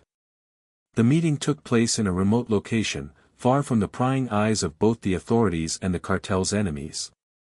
Mendoza's men gathered in a small, dimly lit room, the air thick with tension. Everyone knew the stakes were high. This wasn't just a meeting about shifting drugs or money, it was about survival. Mendoza laid out his plan carefully, but even as he spoke, he could feel the weight of the situation pressing on his shoulders. The eyes of his men, once filled with loyalty and admiration, now seemed filled with doubt and fear. They were as much prisoners of the cartel's rise and fall as he was. They had followed him because he promised them power, wealth, and security, but now those promises seemed like distant memories. His plan was simple: they would move him and his most trusted allies under the cover of night, using the established network of safe houses and secret routes that Mendoza had put in place over the years. Panama was within reach, but the journey was fraught with danger. The authorities, his enemies, and even his own former allies would be watching for any signs of movement. The key to their survival lay in keeping a low profile, no extravagant escapes, no grand gestures, just careful steps into the unknown. As Mendoza finished outlining his plan, the room fell into a heavy silence. His men exchanged uneasy glances. One of them, a veteran enforcer named Jose, spoke up. "Don Alejandro, this will be dangerous. You're not just leaving behind a country. You're leaving behind a war." Mendoza's gaze hardened. He had fought too long and sacrificed too much to be intimidated by fear now. "I know the cost, Jose. But if we stay, we die. We have no other choice." Jose nodded slowly, and the other men followed suit, their faces grim but resigned. There was no turning back. Mendoza had spoken, and in this world, his word was law. Over the next few days, the cartel operated in a strange, quiet frenzy. Mendoza's men, once accustomed to the chaos of violent takeovers and bloody deals, now moved like ghosts, silently dismantling operations and preparing for the great escape. Money was moved. Drugs were hidden. Weapons were stashed in places where only the most trusted could access them. Every move was calculated, and every decision was made with an acute awareness that failure would mean death. In the shadows of his hideout, Mendoza could only watch as his empire, the thing he had built, crumbled piece by piece. He had once been the king of the underworld, a man feared and revered by those who crossed his path. But now, all that remained were the remnants of his power, his wealth, and his influence. The grand plans that once filled his thoughts were replaced by a singular, desperate goal: survival. And so, under the cover of darkness, Alejandro Mendoza slipped away from Colombia, a man in exile. His once mighty cartel lay in ruins behind him, and the future seemed as uncertain as ever. But one thing was clear: Mendoza was far from finished. The world may have closed its doors on him, but in the shadows, there were still opportunities to seize, enemies to confront, and a legacy to rebuild. The journey ahead would not be easy, but Alejandro Mendoza had survived worse. In the chaos of his fall, he saw the faintest glimmer of his rebirth, a chance to rise again from the ashes. But first, he had to escape the hell he had created. The quiet escape from Colombia had, for the moment, spared Alejandro Mendoza from the immediate threat of law enforcement and cartel retribution. But even as he crossed borders into Panama, the danger was far from over. Mendoza was now a fugitive, with a target painted on his back, not just by his enemies in the cartel world but by every government that sought to bring him down. His reputation preceded him, and wherever he went, whispers of his past and the crimes he had committed followed closely behind. Mendoza knew that his life had irrevocably changed. The comforts and luxuries he had once enjoyed, the sprawling estates, the lavish parties, the untouchable power, were now distant memories. He was no longer the bomb king, the untouchable figurehead of one of the world's most dangerous criminal enterprises. He was a hunted man, seeking refuge in the shadows of a foreign country, unsure of what the future would hold. His arrival in Panama was not as triumphant as he had imagined. There was no grand reception, no allies waiting to welcome him with open arms. Instead, Mendoza found himself in a small, run-down apartment in the heart of Panama City, far from the opulence he had once known. The place was sparse, the walls bare, the furniture cheap and uncomfortable. It was a far cry from the lavish villas he had once occupied, but it was a necessary sacrifice. For now, it was enough. Mendoza had become accustomed to living in the shadows, but this new life of hiding was a far cry from the control he once wielded. Even in exile, Mendoza refused to be idle. He knew that his time in Panama, or any other country for that matter, was a temporary situation. The Colombian government, backed by the relentless pressure of the United States, would never stop hunting him. As long as he was alive, he was a threat, a symbol of the cartel era that both sides, law enforcement and rival cartels, were eager to eliminate. But Mendoza had always been a master of reinvention. He had done it before, and he would do it again. The question was how. In the early days of his exile, Mendoza relied heavily on his old contacts in Panama, businessmen, politicians, and other criminals who owed him favors or had been part of his extensive network of suppliers, fixers, and enforcers. These men were the key to his survival. Without them, Mendoza would have no way of operating, no way of gaining influence or power in this new landscape. The reality of his situation was clear: he was no longer the leader of an empire. He was just another man trying to survive in a world that had no place for him. Mendoza's first goal in Panama was simple: gather information. He needed to know who was in control, who could be trusted, and who was looking to profit from his downfall. Even in exile, the web of power remained the same. Rivals were eager to seize what was left of his former empire, and Mendoza had to figure out who his potential allies and enemies were. It wasn't long before Mendoza began to re-establish some of his old connections, using his charm, his wit, and the fear he had once inspired to win back a small circle of loyalists. He spent his days making discreet calls, arranging meetings in out-of-the-way places, and sifting through the underworld of Panama to find people who could be useful to him. Despite his fall from grace, Mendoza's name still carried weight. In certain circles, he was still a figure to be reckoned with, a man whose ambition and ruthlessness had made him both feared and respected. But the reality was that his power was waning, and his influence had been fractured. The men who had once been eager to do his bidding now eyed him with suspicion, wondering if he could still offer them the same rewards and protection that he once had. Among the contacts Mendoza made was a man named Ricardo El Padrino Garcia, a seasoned smuggler with deep connections in both Panama and Colombia. Garcia had worked with Mendoza in the past, supplying the cartel with goods and weapons. Unlike many of Mendoza's other former allies, Garcia seemed to hold no illusions about the situation. He knew the power dynamics had shifted, and he wasn't interested in promises of past glory. He was interested in survival, and that made him a valuable ally. The two men met in a small, dimly lit restaurant on the outskirts of Panama City, a place where the smell of cheap food and the sound of clinking glasses masked the dangerous deals that took place behind closed doors. Mendoza looked different now, older, with the wear of years of stress and betrayal etched into his face. The arrogance that once defined him was gone, replaced by the quiet desperation of a man who understood the gravity of his situation. But even now, Mendoza still carried an air of authority, a reminder of the power he had once commanded. El Padrino, Mendoza said, his voice low and measured. I need your help. You know how this world works. I can't go back to Colombia, but I can't stay here either.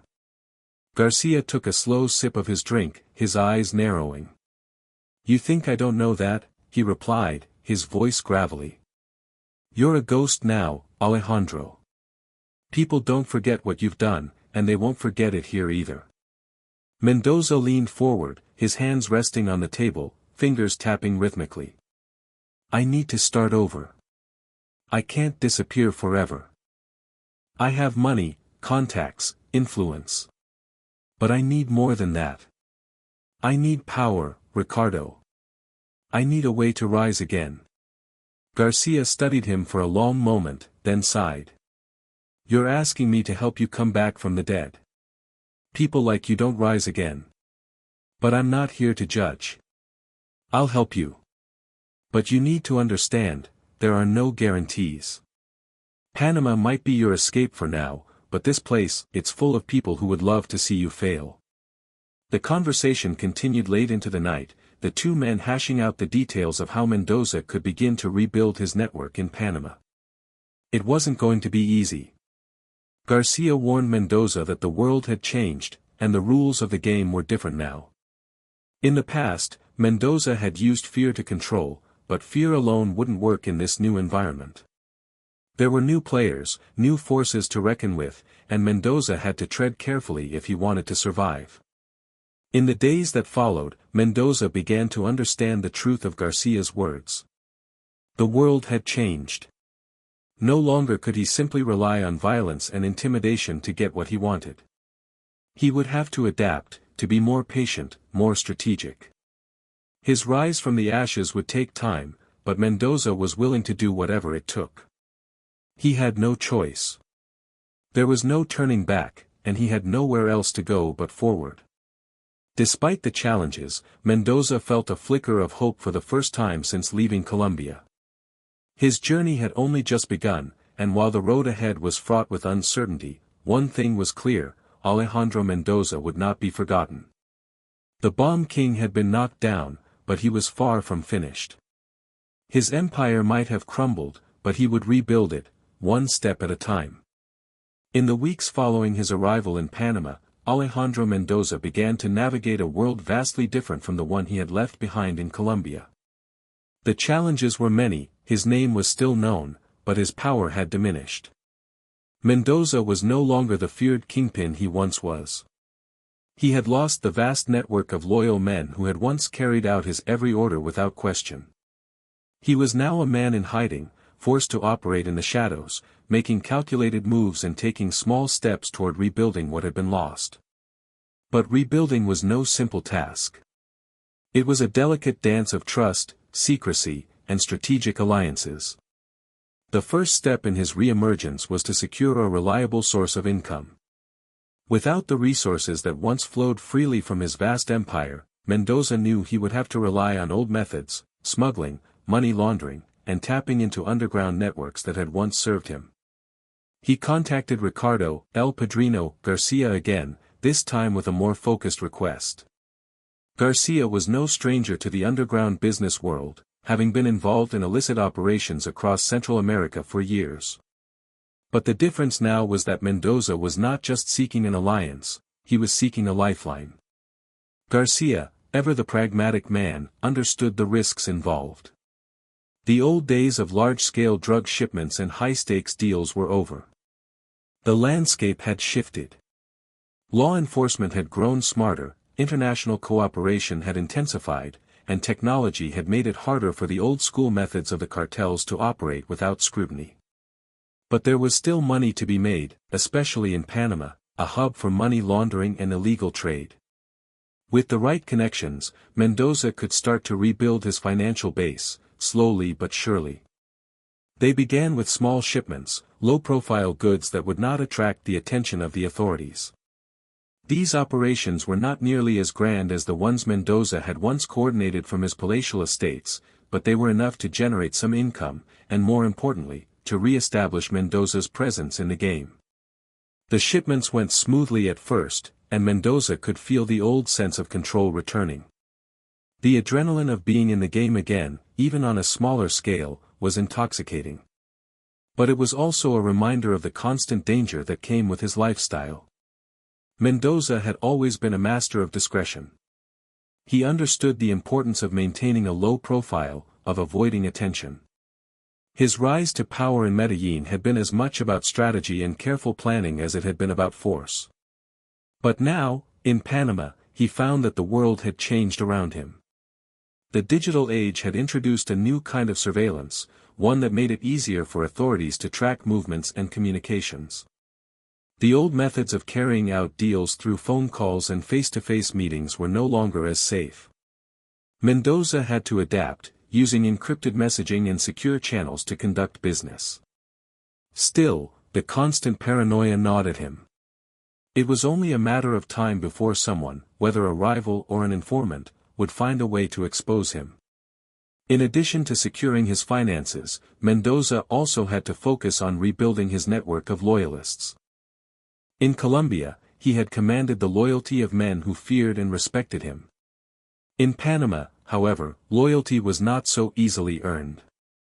The criminal underworld was filled with opportunists, men and women who were willing to sell out their closest allies for the right price. Mendoza knew that he couldn't rely on fear alone to keep people in line. Instead, he needed to forge new alliances, ones based on mutual benefit and trust. One of the first people Mendoza turned to was a man named Javier El Lobo Torres. Torres was a well-known figure in Panama's underground economy, a man with deep ties to both the local authorities and the criminal underworld. Unlike many others, Torres was not interested in grandiose power plays. He was pragmatic, more concerned with making money and staying alive than with chasing after the kind of glory Mendoza had once sought. But this made him a valuable ally. Torres controlled a network of informants and smugglers that stretched from Panama to the Caribbean, and he knew how to move goods without attracting too much attention. Their first meeting was held in a small, nondescript café on the outskirts of Panama City. Mendoza knew the importance of keeping things low-key. There could be no grand gestures, no shows of force. The last thing he needed was to attract the attention of law enforcement or his enemies. He had learned to become invisible, to blend in with the shadows. As he sat across from Torres, the two men exchanged pleasantries, but Mendoza could see the calculating look in Torres's eyes. He was sizing him up, trying to gauge whether Mendoza was truly as powerful as his reputation suggested or whether he was just a fading figure from a bygone era. El Padrino speaks highly of you, Torres said, his voice low and deliberate. But I need to know something, Mendoza. You think you can still play in this game? The world's different now. The players are different. Mendoza took a slow breath. He had expected the question, but it still stung. The man sitting across from him was a reminder that the world had moved on, that the game he had once ruled had become something else entirely. I'm not here to pretend I'm the same man I was, Mendoza replied, his voice steady. But I've survived worse. I've always found a way. Torres studied him for a long moment before nodding. I can respect that. So what do you want from me, Alejandro? Mendoza leaned in, his gaze intense. I need your network. I need access to your people, your routes. I need to move goods, build something again. Slowly, quietly. I don't need to be the king of this city, I just need a foothold. Torres thought for a moment, then smiled. It was not a friendly smile, but a calculating one. You're not asking for much, are you? All right, I'll help you. But understand this, nothing's free. You'll owe me. And I'll come calling when I need something. Mendoza nodded, fully aware of the cost of the arrangement. I understand. Consider it done. In the following weeks, Mendoza began to reintegrate into the criminal world of Panama, but his presence was subtle. He did not make bold moves or try to reclaim his old glory. Instead, he took his time, carefully rebuilding his financial network, gaining trust, and quietly positioning himself for whatever might come next. The work was slow, often frustrating, but Mendoza had learned long ago that power was not always about making grand gestures. Sometimes, it was about patience, and the ability to move quietly in the background while everyone else fought for attention.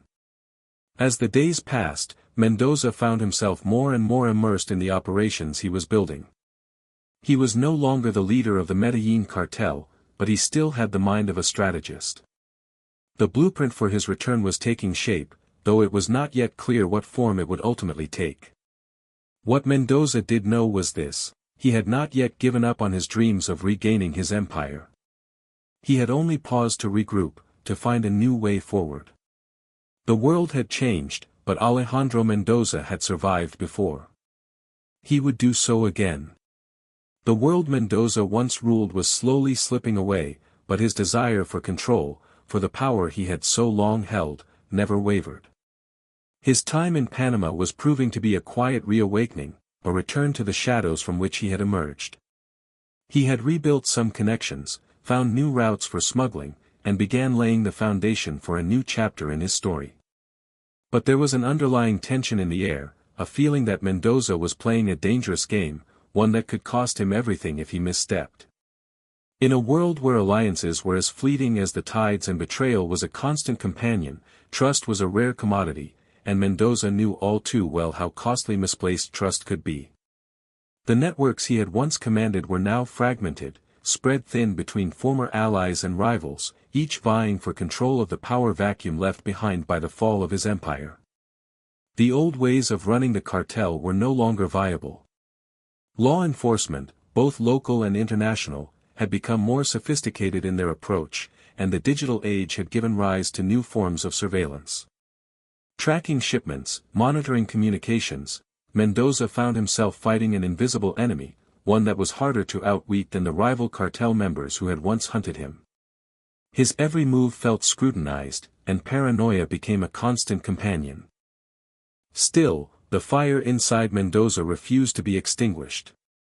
He would not be relegated to a life of obscurity. He had a plan, a vision, even if it was not fully clear to him just yet. The quiet underworld of Panama, while less flashy and more discreet than the world he had known in Medellín, offered a chance to rebuild, and Mendoza was willing to play the long game. He had learned patience in his years of rise and fall. The art of waiting for the right moment was one he had mastered long ago. But with each passing day, the pressure mounted, and the weight of his choices began to settle heavily on his shoulders. There were moments when Mendoza would find himself sitting alone in his small, nondescript apartment, staring at the dimly lit walls, lost in thought. The silence was deafening, a stark contrast to the frenetic energy of the empire he had once commanded. His mind would wander back to the days when everything seemed possible, the rush of power, the luxury, the fear he inspired in others. He missed the certainty, the knowledge that he was untouchable. But those days were gone, and he knew it. The world had changed, and he would need to change with it, or risk being left behind. One evening, as Mendoza sat contemplating his future, his phone rang. The number was unfamiliar, but there was something about the call that piqued his curiosity. He answered, his voice steady, but the tension in his body was palpable. "Alejandro Mendoza," came a voice on the other end, smooth, almost too calm. "I've heard stories about you. And I think we might be able to help each other." The voice belonged to a woman, her tone both alluring and dangerous. Mendoza raised an eyebrow, intrigued by the unexpected turn of events. He had become accustomed to dealing with men, powerful men, who were equally ruthless and ambitious. But women? They didn't usually come into the equation. This was new. "You're a hard man to find," the woman continued, "but I have a proposition. One that could make both of us a lot of money, and bring you back into the fold." Mendoza listened intently as she explained her offer. Her name was Maria Salazar, and she was a rising star in the world of illicit business in Panama. She had connections to several powerful groups, and she was involved in everything from arms smuggling to human trafficking. She made it clear that she wasn't afraid of the law or the competition. She was someone who played the game of power with finesse, with a level of discretion that Mendoza could appreciate. Her proposition was simple: she wanted to join forces with him. They would pool their resources, and in exchange for his expertise and connections, she would provide him with the opportunity to enter new markets, to expand his operations without the same level of risk he had faced in Colombia. Together, they could create a new empire, one that was more elusive, more sophisticated, and harder to dismantle. Mendoza had heard similar offers before, and he knew how these things went. People often tried to use him, to manipulate him into working for them. But there was something about Maria that felt different. She wasn't a typical opportunist. She was ambitious, intelligent, and most importantly, she wasn't afraid of playing with fire. She knew how to survive in a world filled with sharks. The more Mendoza listened, the more the offer seemed to make sense. Maria had resources he didn't, and she had access to networks that could help him expand in ways he had never imagined. But there was one thing he needed to be sure of: could he trust her? Trust was a luxury he could no longer afford. After everything he had been through, the betrayals, the power struggles, the constant paranoia, he knew better than to put his faith in anyone without first testing the waters. But the potential rewards of this partnership were undeniable. With Maria by his side, he could regain some of the power he had lost. Together, they could carve out a new empire in the shadows, away from the prying eyes of law enforcement. The decision was not an easy one. Mendoza had always been a man who valued loyalty, and while Maria's offer seemed tempting, he knew there was always a price. There were no free rides in this world. But after weighing the risks, he made the choice. He would meet her in person, see for himself whether she was as capable as she seemed, and make a decision based on what he learned. A few days later, Mendoza found himself sitting across from Maria in a small, private club on the outskirts of Panama City. The place was quiet, a perfect setting for a clandestine meeting. Mendoza studied her carefully, taking in every detail: the way she held herself, the confidence in her eyes, the subtle yet calculated smile she wore. She wasn't just a player in this game, she was a strategist, someone who knew how to move behind the scenes without attracting attention. "Tell me more," Mendoza said, leaning in slightly. "You think you can help me rebuild what was lost?"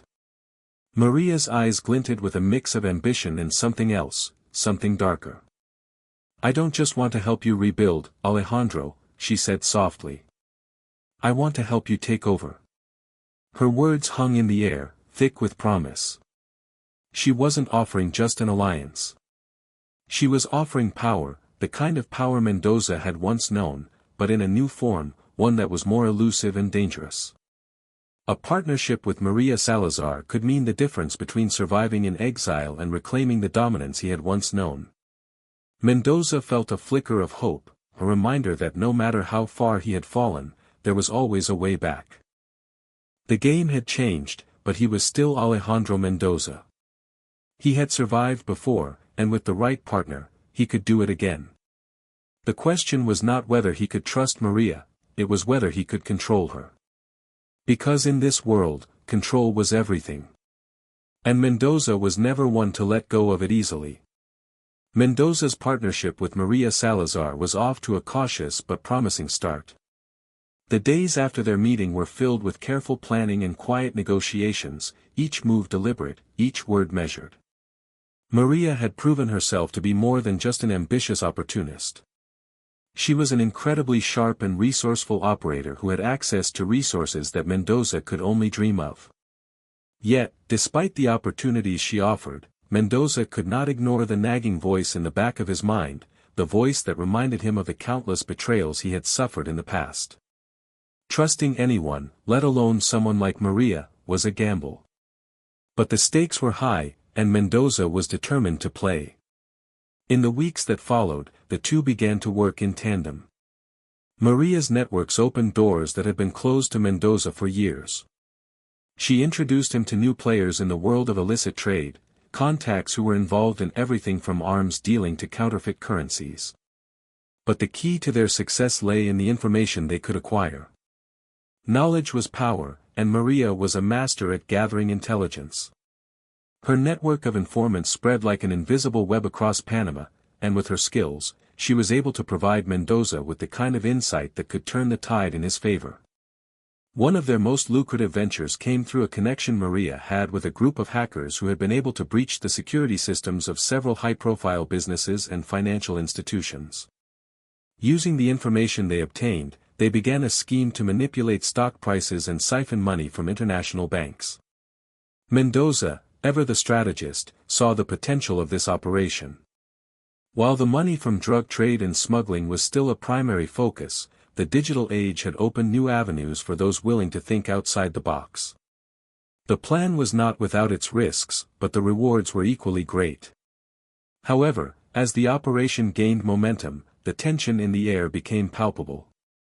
The deeper Mendoza and Maria sank into this high-tech world of cybercrime, the more dangerous their position became. Law enforcement agencies, both local and international, had already begun to take notice of their activities.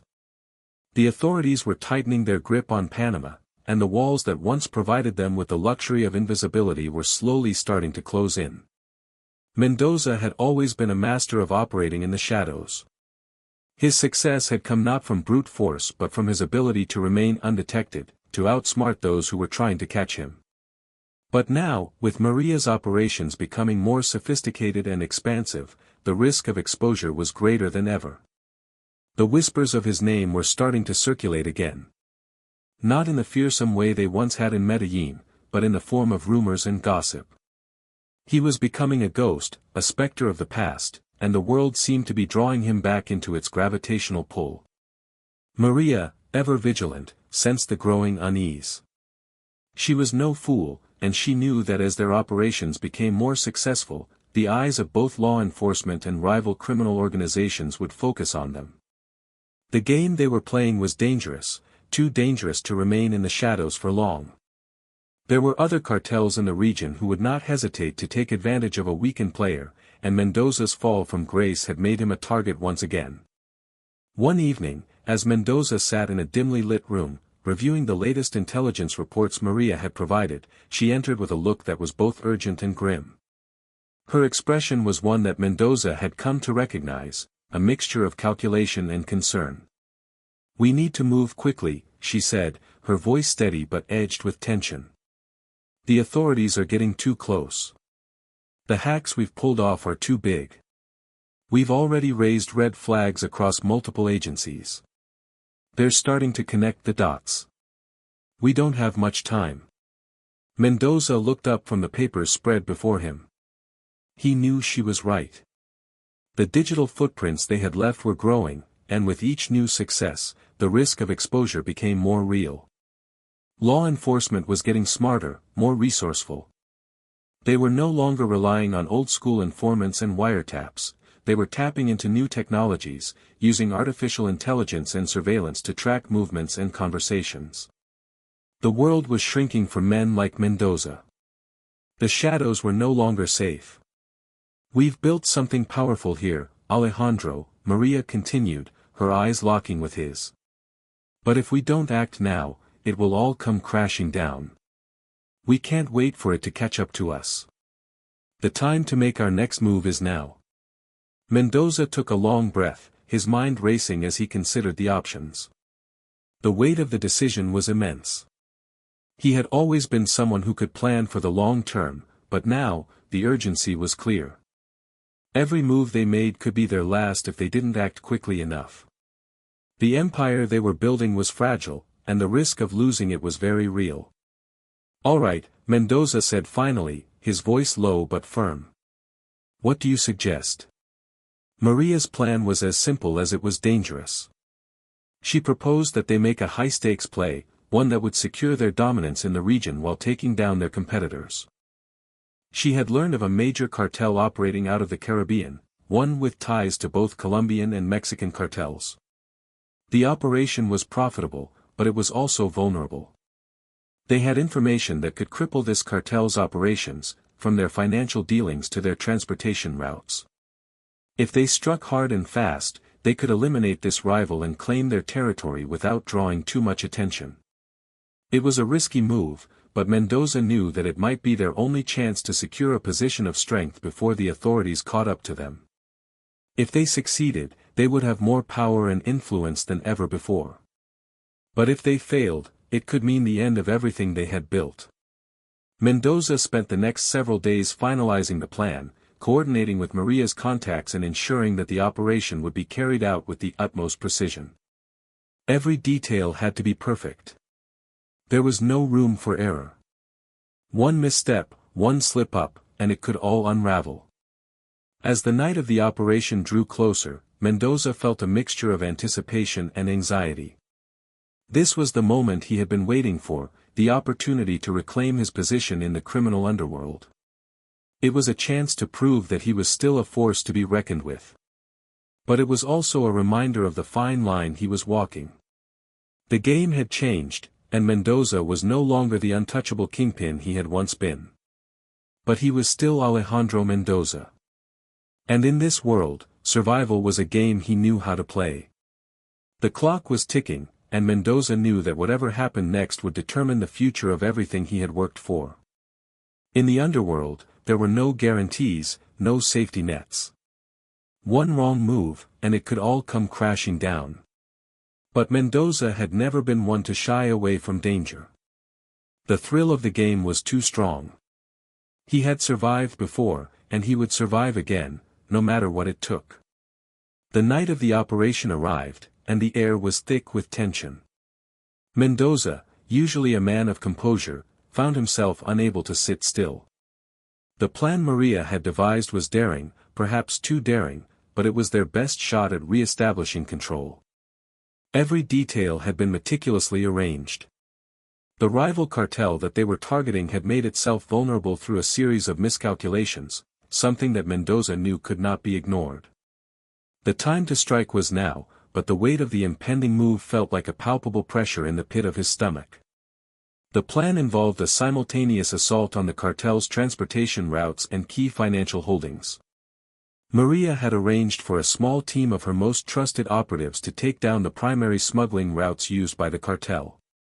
Meanwhile, Mendoza's men would infiltrate their financial networks, draining funds from the cartel's accounts while leaving no trace behind.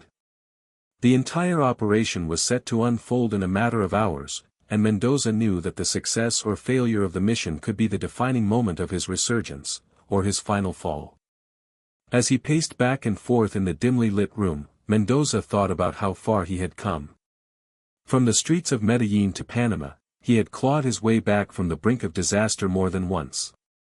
But this was different. The stakes had never been higher. If things went according to plan, they could destabilize the rival cartel, forcing them to either bow to Mendoza's authority or collapse under the weight of their own weaknesses. Either way, it would allow Mendoza to position himself as the undisputed leader in the region, a king of the underworld, free from the looming threat of law enforcement and rival gangs alike. But what if it failed? The thought lingered in his mind like a dark shadow, one that seemed impossible to shake. The price of failure would be catastrophic. Mendoza knew that the rival cartel wouldn't hesitate to retaliate, and his tenuous alliance with Maria could be shattered in an instant. In a world built on trust and betrayal, one wrong move could unravel everything. The night was alive with activity. Mendoza's men, skilled and loyal, moved in the shadows, preparing for the strike. They were used to working in the dark, but even the most seasoned operatives felt the weight of this mission. There was no room for error. Mendoza had chosen his people carefully, those who had proven themselves time and time again. But even the best could be caught off guard. He had seen it happen before, witnessed firsthand the way small mistakes could bring down entire empires. He couldn't afford any mistakes tonight. As the hours passed, Mendoza's phone buzzed with updates. Everything was proceeding as planned. The rival cartel's smuggling routes had been compromised. Their shipments of cocaine, which were supposed to leave the port early in the morning, had been intercepted. The financial operation was also progressing smoothly. Maria's hackers had already infiltrated the cartel's offshore accounts, siphoning large sums of money with surgical precision. The operation, so far, was a masterpiece of planning and execution. But Mendoza couldn't help but feel a creeping sense of unease. The feeling grew with each passing minute, gnawing at him from the inside. He had always relied on his instincts, those gut feelings that told him when something wasn't right. And tonight, something felt off. Maybe it was the silence, the lack of chaos. In the world they operated in, things were never calm, never as smooth as they seemed. There was always something waiting to disrupt the flow, always something hiding just beneath the surface. Maria's message came through just as Mendoza was beginning to question the stillness. It was brief, but it spoke volumes. The tone was sharp, tense. "We've got a problem," it read. "Backup has arrived. The authorities are here." The words hit Mendoza like a sudden blow. The law enforcement agencies that had been closing in on them had finally caught up. What had been a smooth operation was now spiraling into a dangerous game of cat and mouse. Mendoza's heart raced, but he kept his composure. The timing couldn't have been worse. The authorities were always one step behind, never fully able to catch up, but now, they were here, at the moment when Mendoza and his men were at their most vulnerable. Panic was an enemy he could not afford. There was only one way out, to finish what they had started, to strike harder and faster than anyone could anticipate. He made the decision instantly. There was no time to waste. He quickly relayed orders to his men, telling them to move forward with the mission, even as the storm began to close in. He trusted Maria's ability to handle the digital side of things, but now it was up to him to manage the physical operation. The rival cartel had to fall. There was no other option. As Mendoza's men moved through the shadows, taking out key positions and neutralizing threats, Mendoza himself headed toward the heart of the operation. He knew that this was where the tide would turn. The rival cartel's leadership was meeting at an undisclosed location, a place Mendoza had long ago marked as a target. If he could take out their top lieutenants, it would send a clear message. The question was, would the authorities be too quick to respond? Would they disrupt the plan before he could finish it? Minutes passed like hours. The sound of gunfire echoed through the streets, a reminder of the high stakes they were playing for. Mendoza's nerves were on edge, but he held it together. This was what he was born for, the chaos, the strategy, the brink of disaster. This was where he thrived. Maria's voice came through on the radio, her tone tense but focused. "The authorities are blocking off the exits," she said, her words clipped. "We can't hold them off forever. We need to wrap this up now." The urgency in her voice was the final push Mendoza needed. With one final, decisive move, he instructed his men to converge on the cartel's leadership. They knew where they were, and they were ready to make their move. This wasn't just about the money anymore. It was about power, pure, unadulterated power. The kind of power that allowed you to control everything, from the flow of drugs to the fate of your enemies. The operation was a blur of violence and chaos, but Mendoza remained focused, his mind working with the precision of a chess master. In a few short moments, the rival cartel's leadership was decimated. The authorities had arrived, but they were too late to stop Mendoza's final move. The cartel had fallen, and Mendoza had once again proven that he was a force to be reckoned with. As the dust settled, Mendoza stood amidst the wreckage of the operation. He had achieved his goal, but at what cost? His men had fought bravely, but the authorities would not be far behind. The network Maria had so carefully built was now compromised, and Mendoza knew that this victory, as sweet as it was, could be fleeting. The price of success was always steep in their world. But for now, at least, Mendoza had taken back what was his.